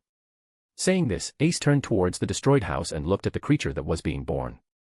Ace, so, Elvira is the queen. Huh. Then why is she weaker than her son? Shing Ming, just because she is the queen, it doesn't mean she has to be stronger, little sister. Ace, is that so? Shing Ming, Anyway, let's return to what the Lord was saying. Ace, okay. Shing Ming, you see, since the queen has control over all the other worms, once you kill it, it won't die. Instead, it will just transfer her mind to another worm and will keep on living. Ace, what? Sister Shing Ming, are you saying that unless we will destroy all the worms, Queen Worm will keep on living? Shing Ming, yes. Ace, so, that's why Lord said not to stop her. Shing Ming, currently all the worms on this island are rushing towards the Queen Worm. She wants to merge them with herself and increase her strength. Ace, and since all the worms will be here, we can kill all of them along with the Queen Worm. Shing Ming, yes. Ace, I see. Saying this, Ace turned to look at the creature again. The number of worms that were coming from the forest had decreased a lot. It won't be long before Elvira will be done. While Ace was looking at it, Shing Ming turned her attention to Ace's left. Shing Ming, why don't you show yourself? Ace, huh? Shing Ming, if you think you can hide from me then you are wrong. I can clearly see you. Ace, oh. Ace understood what Shing Ming meant. She looked at her left and spoke. Ace, mischievous, show yourself. A moment later, dark bluish-green ghost Pokemon showed itself. Shing Ming, So, this is your tamed Pokemon, little sister. Ace, yes. Shing Ming, I see. Said Shing Ming as the information of mischievous appeared in her mind. Name, mischievous. Status, slight tired. Attack, 1. Defense, 1. Special attack, 1. Special defense, 1. Speed, 1. Ability, levitate. Levitate. Immune to physical attacks. Shing Ming, level 2. Huh. And it looks like she became stronger some time ago. Ace, yes. I won't be surprised if she will reach max level 2 or level 3 by the time we will be done and leave this island. Shing Ming, I agree. Saying this, Shing Ming showed a gentle smile to mischievous and extended her hand towards her. On the other hand, Misdreavus glanced at Ace. Seeing that Ace was not saying anything, Misdreavus approached Shing Ming cautiously. When she was touched Shing Ming's hand, Shing Ming started to caress her head gently. After only a few seconds, Misdreavus got rid of all her wariness and started enjoying it. She didn't know why, but she felt almost as comfortable with Shing Ming as she felt with her new trainer. Misdreavus, Ms. Shing Ming and Ace both smiled witnessing this. It would have been a very beautiful, picturesque scene showing the bond between Pokemon and humans if only there was not Blood River, piles of corpses, and disgusting black worms around them. Ace, Sister Shing Ming, can you see the status of Misdreavus in detail? Shing Ming, in detail. Do you mean her moves and other stuff? Ace, yes. Shing Ming, then I am sorry, I can't. Ace, is that so? Shing Ming, looks like only their trainer could see it. Ace, well, I am sure Lord could see it too. Shing Ming, well, that's husband after all. I am sure even the eldest sister could also see it too. Well, anyway, I will ask husband to help us see the details later. Ace, yes. Currently, we have our problem to handle. Saying this they both turned towards the house. By now all the worms around the island had joined and took the shape of a huge creature. The creature didn't have any mouth or something. It was just worms with countless red orbs inside it.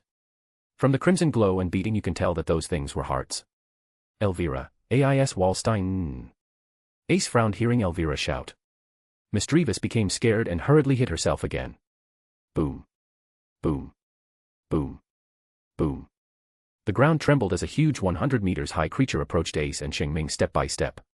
Elvira, I never thought in this world there is someone a human you can almost kill someone as high race as me. But now that I have met you, I must change my thoughts. I will kill you and take that body of yours. Come and accept your death. Sword Princess, Ace Wallenstein. *A/N, Elvira, Ouroboros. *A/N, please throw some power stones. Chapter 254, Volume 3, Chapter 54, Battle on Uninhabited Island, Part 18. Equals when Twilight is speaking. Equals when talking through telepathy. Equals when thinking in your mind. Equals when talking with your Pokemon or tamed beast. Equals when describing a certain period of time. Whoosh. The huge worm arm of Elvira attacked Shing Ming and Ace. Bang. They jumped away as the ground where they were standing was destroyed. They both narrowed their witnessing the power current Elvira possessed. Ace, her strength is almost reaching level 6. Shing Ming, this is going to be tricky. The good thing is that her speed is still level 4. Otherwise, it would have been difficult for us to dodge that. Nevertheless, the shockwave from that attack still hit both in the next second. Ace, Ku. Shing Ming, ugh. Both hurriedly used their power and stabilized themselves. Thud. Thud. Shing Ming, little sister, we must go all out. Ace, okay.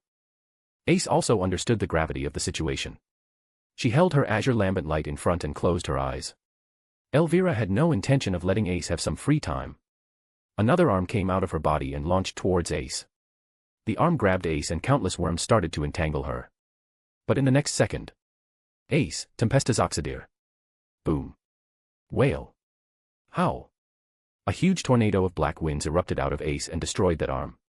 Elvira, wah. Elvira was shocked witnessing this. Ace was standing in the middle of the tornado and was looking at Elvira with her emotionless eyes.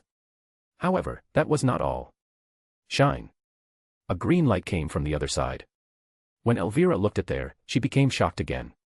Shing Ming was standing in front, and a huge tree of life was behind her. That amount of life energy it was releasing was so much that Elvira felt disgusted. Zombies are dead people. So, in a way they have death energy completely opposite of life. Both energies hate each other like fire and water. That's the reason for this. Godo. Godo. Godo. Godo. Bang. Bang. Bang. Countless roots came out of the ground and joined together. Soon, many Trents were born. They all looked at Elvira menacingly. Since they were made with life energy, they of course also hate Elvira. Shing Ming, go. At Shing Ming command, all the Trents rushed at Elvira. On the other hand, Elvira didn't get intimidated witnessing this. On the contrary, she just laughed. Elvira, ha ha ha. Do you really think these wooden puppets can stop me? Shing Ming didn't reply to her provocation. Elvira, snorting, Elvira waved her arm and attacked the upcoming Trent. Whoosh. Boom. The upper half of that Trent got destroyed easily and it died. Next, she raised her leg and slammed at the next Trent. Boom. With this another one died. But the quantity of the Trents were too much. Even though Elvira destroyed some of them, many still reached her and attacked. THWCH. Bang. The target of these Trents were the red hearts all around Elvira's body. With time, they destroyed many of them while Elvira also destroyed many Trents. Elvira, how dare you? Elvira shouted, and in the next second, many arms shot out of Elvira's body in all directions. Fwoosh. Fwoosh. Fwoosh. Fwoosh. Fwoosh. Boom. Boom. Boom. Shing Ming, An attack also came towards Shing Ming. She hurriedly orders some roots to defend. The roots came out of the ground and made a wall to protect her. However, she underestimated the power of the arm. Bang. Boom. Shing Ming, wah. Bam. Shing Ming, coo. That arm destroyed Shing Ming's defense and hit her when she had least expected. Fwooz. Bang. Bang. Shing Ming hit many trees and rocks behind before embedding into a huge boulder. Shing Ming, cough cough, I let my guard down.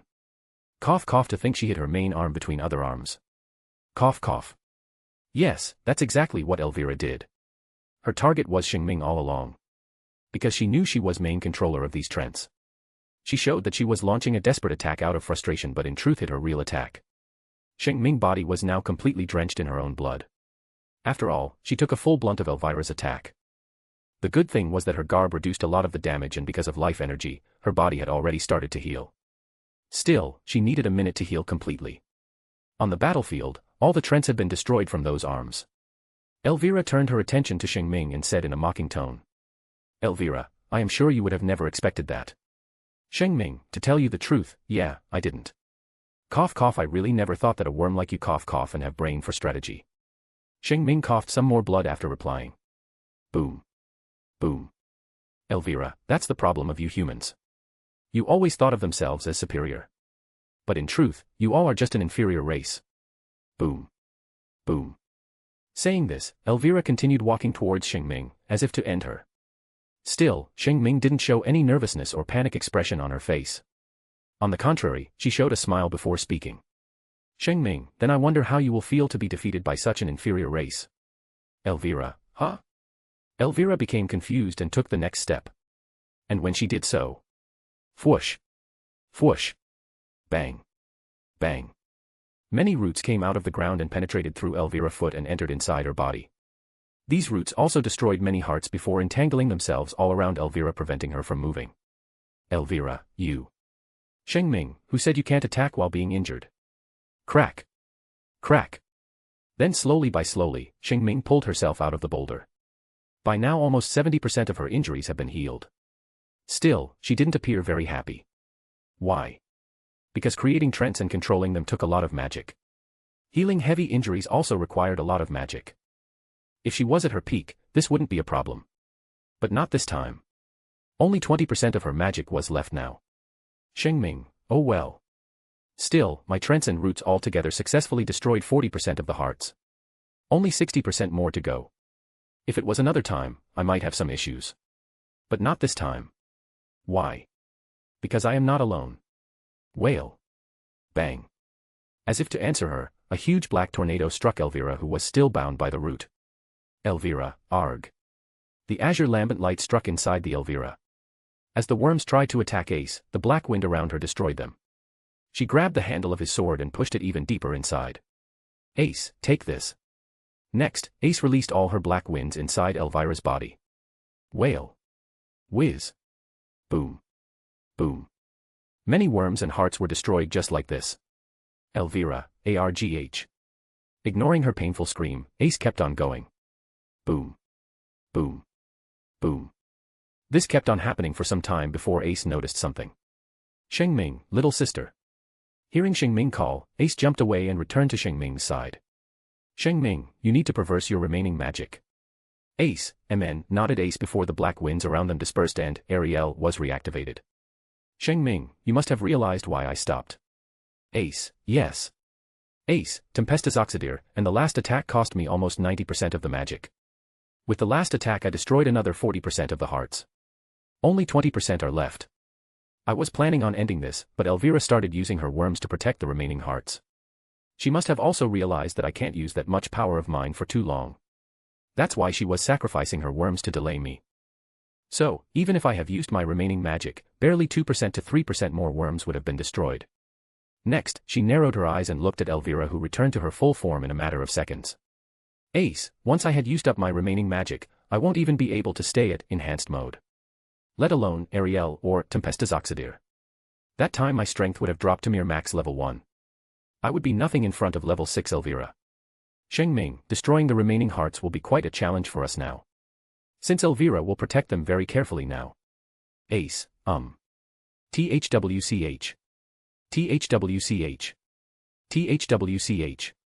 The roots holding the Elvira stretched and broke one by one as she rose her giant body again. Boom. Boom. Finally, she stood up again. However, this time all the remaining hearts were completely hidden beneath many layers of worms.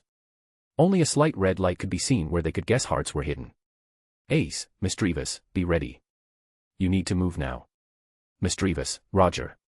*A/N, please throw some power stones. Chapter 255, Volume 3, Chapter 55, Battle on Uninhabited Island, Part 19. Equals when Twilight is speaking. Equals when talking through telepathy. Equals when thinking in your mind. Equals when talking with your Pokemon or tamed beast. Equals when describing a certain period of time.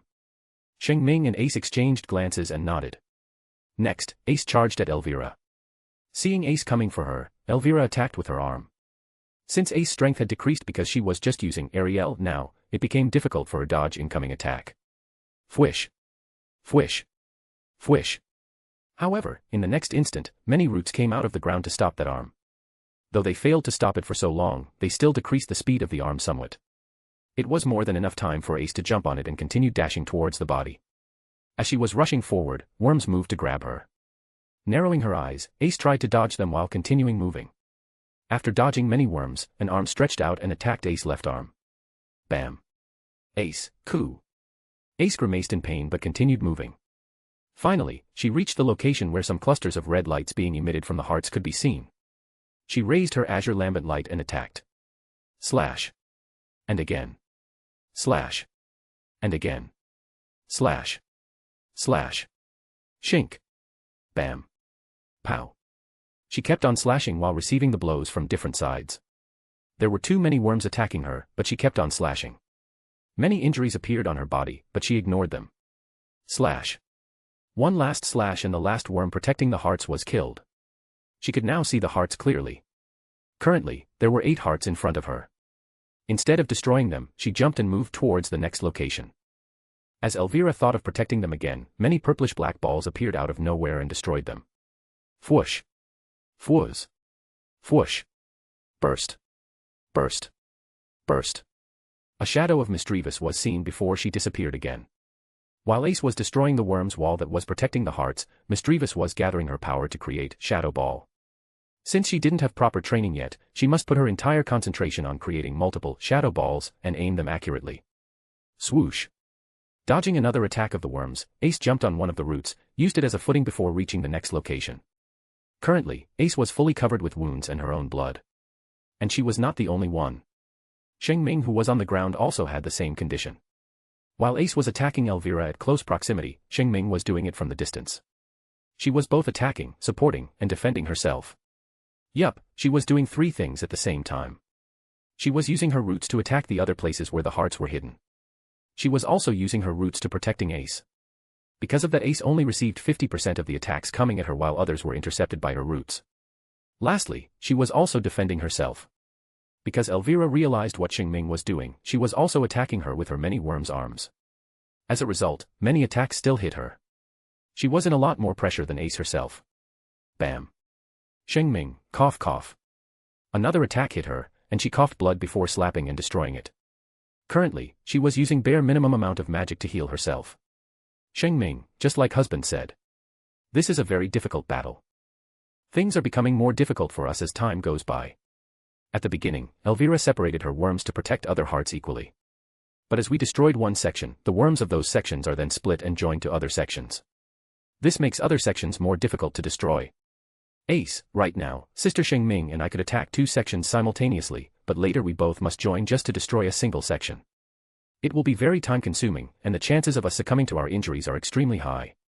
We must think of some way. Both Shing Ming and Ace had the same thoughts.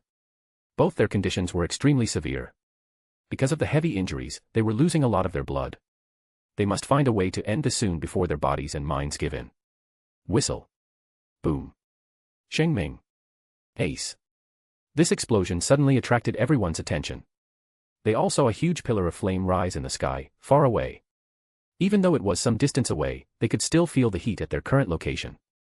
Ace, what is that? Shing Ming, that direction. It must be where the husband and eldest sister are right now. Just who are they fighting?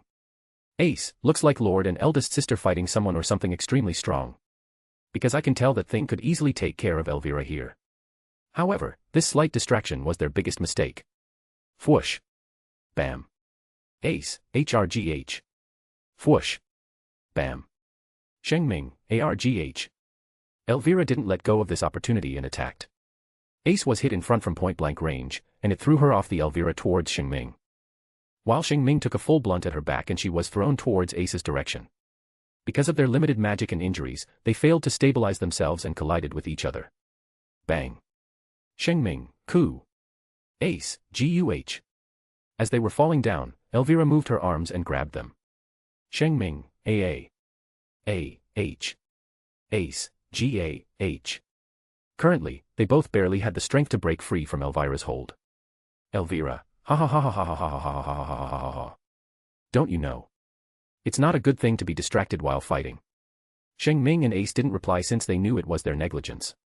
Elvira, I never thought I will find another body. This body is not only more beautiful but also more powerful. What a luck to find two strong vessels, said Elvira while looking at Shing Ming, who was struggling to break free. Elvira, don't worry. I will take good care of this body. For now, die. Crack. Crack. Crush. Crush. Elvira increased the strength of her hold and started to strangle them. The sound of their bones breaking resounding and more blood was coming out of their body. Crack. Crush. Shing Ming, GUH. Ace, ARG. The pain they were experiencing was too much, yet they were barely stopping themselves from screaming. However, blinded by her own victory, Elvira forgot that there's one more of her enemies here. Swoosh. Whoosh. A brownish light charged at a blinding speed and destroyed both arms. Boom. Elvira, what? Elvira became shocked as her arms fell. Bang. Bang. She hurriedly turned her gaze at the brownish light. The light disappeared and took a form. Ace, M, Ms, Dreve, us, said Ace while falling down with Shing Ming. Thud. Thud.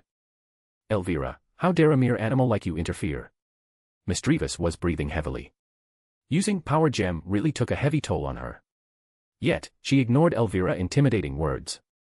Her eyes started glowing blue before she unleashed a huge psychic attack on Elvira. Extrasensory. Bang. Elvira, you. Elvira flinched when she was hit by it. But Misdreavus was not done yet. She used her full power and released a barrage of shadow balls on Elvira. Whoosh. Whoosh. Whoosh. Whoosh. Whoosh. Boom. Boom. Boom. Boom. Boom. Being hit by shadow ball from all directions, Elvira had no choice but to defend herself. These attacks wouldn't have been able to do that much damage to Elvira if it was another time. But this time it was different. Elvira had put all of her defense or worms on protecting her hearts. Because of that, the other parts of bodies were weak. And because Elvira's shadow ball were attacking her entire body, bit by bit her body was falling apart. Now, it was Elvira's situation that turned grim. There was no point in protecting the heart if her body was destroyed. Elvira, damn you. Elvira screamed and decided to do something else. She started changing the shape of her body. First, all the hearts moved at center before all the worms made layers and layers of defense around it.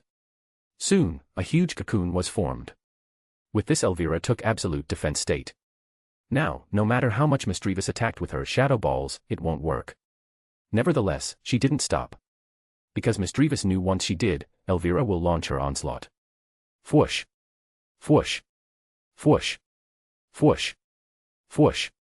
Boom. Boom. Boom. Boom. Boom. At this time, Shing Ming put some strength into her broken and weak body to try to stand up.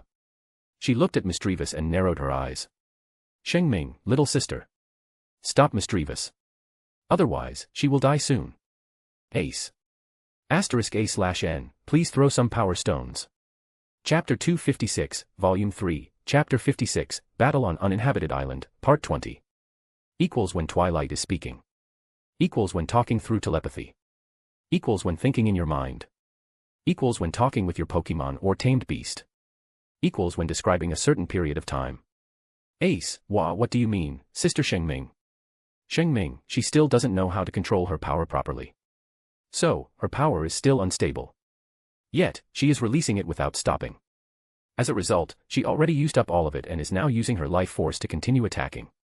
Ace. Ace's expression turned grave. She looked at Misdreavus and shouted. Ace, Misdreavus, stop. Yet, Misdreavus didn't stop and kept on attacking. Ace, Misdreavus. Still, no response. Ace tried to put strength in her body to stand. But it was still extremely difficult. She was barely able to raise even her hand. Boom. Boom. Boom. Boom. Boom. The sound of explosions continued resounding. Since Elvira had entered cocoon form, all Misdreavus attacks were useless. Nevertheless, she didn't stop and kept on attacking. She could feel her life slipping away from her body but still didn't stop. Watching Misdreavus' action, suddenly, Ace remembered Preemie's words. Preemies, yes. One last thing. Ace, Preemies, if you care for them then Pokemons are extremely loyal to their trainers to the very end. They would rather sacrifice themselves so that their trainer can live. So, take a good take of Misdreavus from now on. The stronger your bond with your Pokemon, the stronger it will become. Ace, yes, my lord. Ace, like I will let you die just when become my Pokemon. Ace then gritted her teeth and willed her body to stand. Ace, grh. An immense pain coursed through her body, but she didn't stop. The same could be said of Shing Ming. Drip. Drip. Blood was dripping from their bodies, but they ignored it. Their bodies were shivering. Their bones were cracking. Their tissues were being torn apart. Yet they didn't care. Boom. Boom. Boom. Boom. Boom. By now the sound of explosions had decreased somewhat. Misdreavus was breathing heavily, and her body was shivering. She was reaching her limit soon. Her vision was blurring. It wouldn't be long before she will fall and die. Boom. Finally, after hitting one last try, no matter how much Misdreavus tried, no more power came out. Hence, she fell. Ace, Misdreavus. Boom. Boom. Ace shouted before two bursts of power were released. The battlefield started to tremble. Wail. Howl. Whiz. Shin. Godo. Godo. Shing Ming and Ace were standing now, and a huge amount of power and magic was coming from them. The wind was gathering around Ace while plants were blooming around Shing Ming. They both were glaring at the cocoon with furious eyes. Preemies, oh. Suddenly Preemies who was fighting Moltres moved his head towards Shing Ming and Ace location. Sensing the life and wind magic, he chuckled. Preemies, so, they finally realized it. Ophis, yeah. But they really took some time. Ophis stood at Preemie's side and answered while also looking in that direction. Preemies, better late than never. Ophis, if you say so. Whoosh. A huge fire attack came at them, but they dodged it. Preemies, I told them that our base stats have decreased to 500 because of world's restriction. And that no matter what happens, we shouldn't reach level 2. Otherwise, the amount of Excelia we will earn will decrease drastically. They both listened my words and didn't remove world's restriction. However, they misunderstood something. You said not to increase your level. You never said not to increase your base stats. This means they can increase their base stats to max level 1. And since the limit of your permanent members are higher, at max level 1, their base stats will be 2000. Preemies, exactly. Whistle. Another huge fire blast was coming towards Preemies. He smiled while looking at it. Preemies, well, I guess I will still give them a reward for their accomplishment. Misdreavus, who barely had any strength left in her, looked at her trainer one last time. Witnessing the power Ace was emitting, she smiled a little before darkness swallowed her vision and she fell on the ground. Thud. Shing Ming and Ace were glaring at the cocoon in front. Even though their strength had reached max level 1, their situation didn't change much. Why? Because they were already at their limit. Both physically and mentally. Increased strength couldn't heal their heavy injuries and recover their excess blood loss. It also can't heal the mental fatigue they accumulated during their fight all this time. Taking a deep sigh, Shing Ming spoke. Shing Ming, little sister, even though our strength has increased, at most we can release one more attack. Ace, what do you prefer, sister Shing Ming? Shing Ming, the defense of this cocoon is not that easily to penetrate. So, I will use my everything in the last attack. I hope it will be enough to destroy or open the cocoon.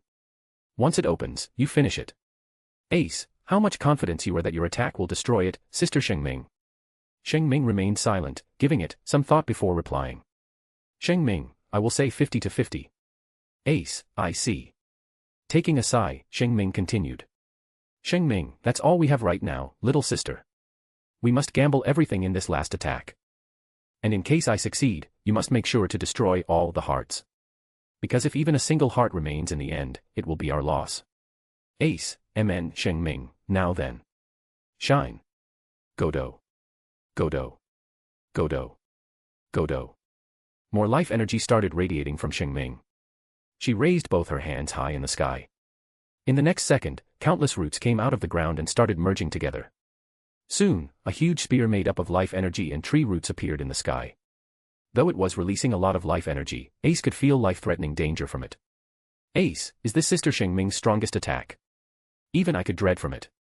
Ace then took a deep breath. Again, and again, and again before calming herself.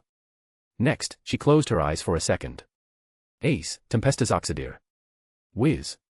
Wail. Howl. The black winds returned as Ace opened her emotionless eyes. All the black winds then started to converge and gathered around azure lambent light. Ace, I am ready. Shing Ming, Then let. But before Shing Ming could continue, they both heard a whistling sound and saw a huge heat source coming towards them. Whistle. They both widened their eyes as that fire attack rushed past them and hit the cocoon. Boom. A huge fire explosion occurred before the entire place got engulfed in flames. Once the smoke and light dispersed, they noticed that the front end of the cocoon had been completely burnt to ashes and the countless hearts inside it were now open. At first, they became confused. Shing Ming, why did the thing fighting with husband and eldest sister attack the cocoon? Ace, could it have some kind enmity with Elvira? Or... Then as if realization struck them.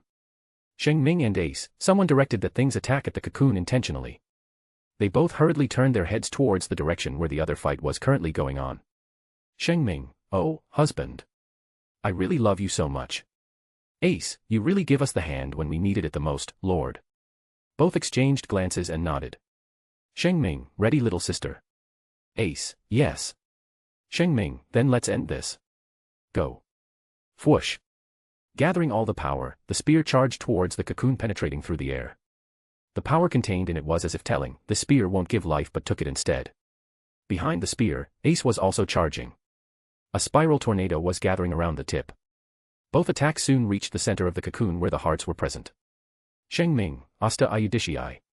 Ace, Lu Sufal. *A/N, Asta Ayudishii means Spear of Judgment. Asterisk. Asterisk. Asterisk. Then attack the hits and a nuke explosion occurred. Kaboom. Even those who were fighting on the other side stopped and glanced at the huge mushroom cloud that rose high in the sky. They only looked at it for a second before returning to their fight again. Back to the battlefield. The pieces of worms and hearts were scattered all around. Because of the explosion, the area was still covered in smoke and dust, making it difficult for anyone to see through it. Inside the smoke, there were flickers of light at two places.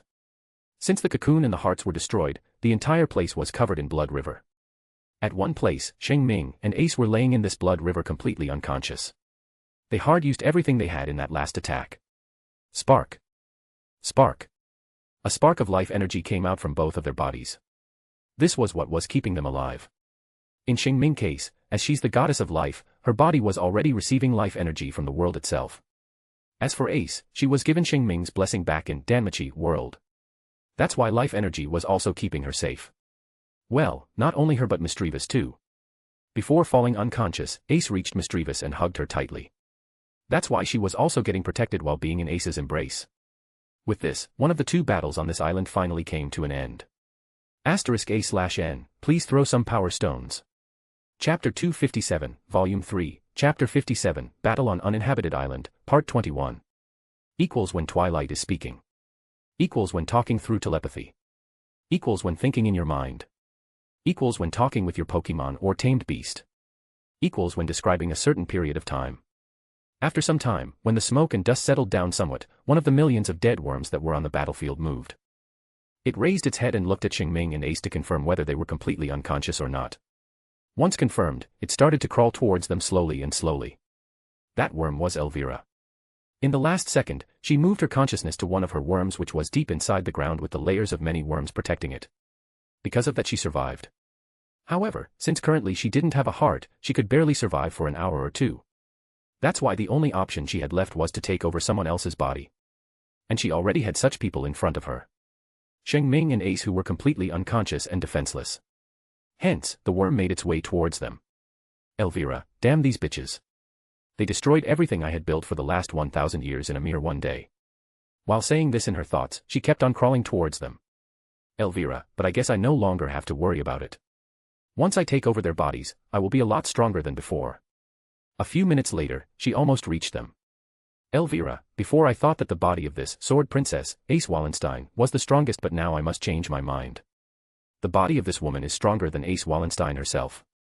Elvira said while looking at Shing Ming's unconscious beautiful face. Elvira, he. Such a beautiful body will now be mine. Elvira moved and touched Shing Ming or was about to touch when a pure white foot stepped on it. Squish.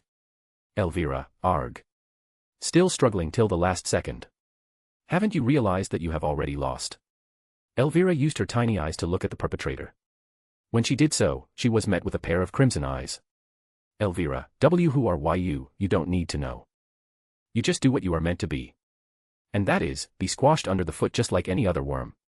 Saying this, the thing used more force while stepping on Elvira. Elvira, Wait, I can be of use to you. I am even willing to be your slave. No need. You are useless. Squish. Burst. Then the worm or Elvira burst and died. For real this time. The thing then turned his crimson eyes to look at Shing Ming before turning to look at Ace too. Oh well, that worm would have still died even if it had tried to take over their body. Why? Because I can tell that these girls' lord put his power inside their brain. If that worm had tried to enter their body, then that power would have activated and protected them by destroying the hindrance. And the thing then moved his head towards the direction of Preemie's fight. Their lord still has his attention here even while fighting. He knows everything that transpired here. So, let alone that worm, even my actions are currently being watched by him. The thing became silent for a minute before continuing. To think no, they both can see me. As expected, those husband and wife are more than what meets the eyes. The thing then moved and disappeared from the battlefield. Swoosh. Whoosh. Boom. Another huge fire explosion occurred. Preemies and Ophis dodged it and maintained some distance. Once they did so, Preemies gave a sigh of relief. Preemies, if it was about to do something to them then I would have no choice but to use my awakening. Ophis, MN. Just like we knew. Only logical thoughts. Preemies, yeah. Saying this they both turned their attention to their own opponent. It was a large, avian Pokemon with golden plumage. It had a long, flowing head crest and a billowing tail, both made of reddish-orange and yellow flames.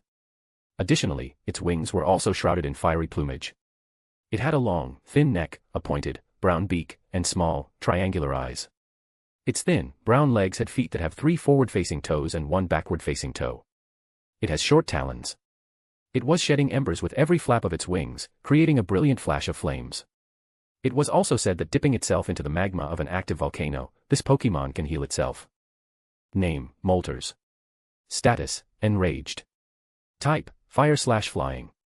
Gender, Genderless. Trainer, None. Dash, Stats. Dash, Abilities. Dash, Hidden Abilities. Dash, Moves. Stats. Attack, 5. Defense, 4. Special Attack, 6. Special Defense, 4. Speed, 4. Abilities. Pressure. Hidden Abilities. Flame Body. Moves. Normal. O Leer.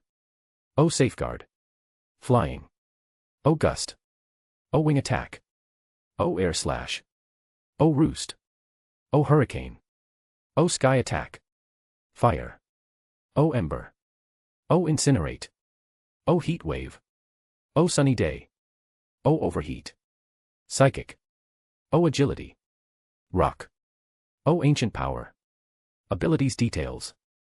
Pressure forces the opponent to use double the cost of strength, magic, chi, aura or so on each time when she attacks. Flame body. Whenever hit by an attack or move that makes contact, there is a 30% chance that the opponent will be burned. Preemies, nothing less I can expect from the legendary Pokemon. Ophis, level 7. Preemies, yeah.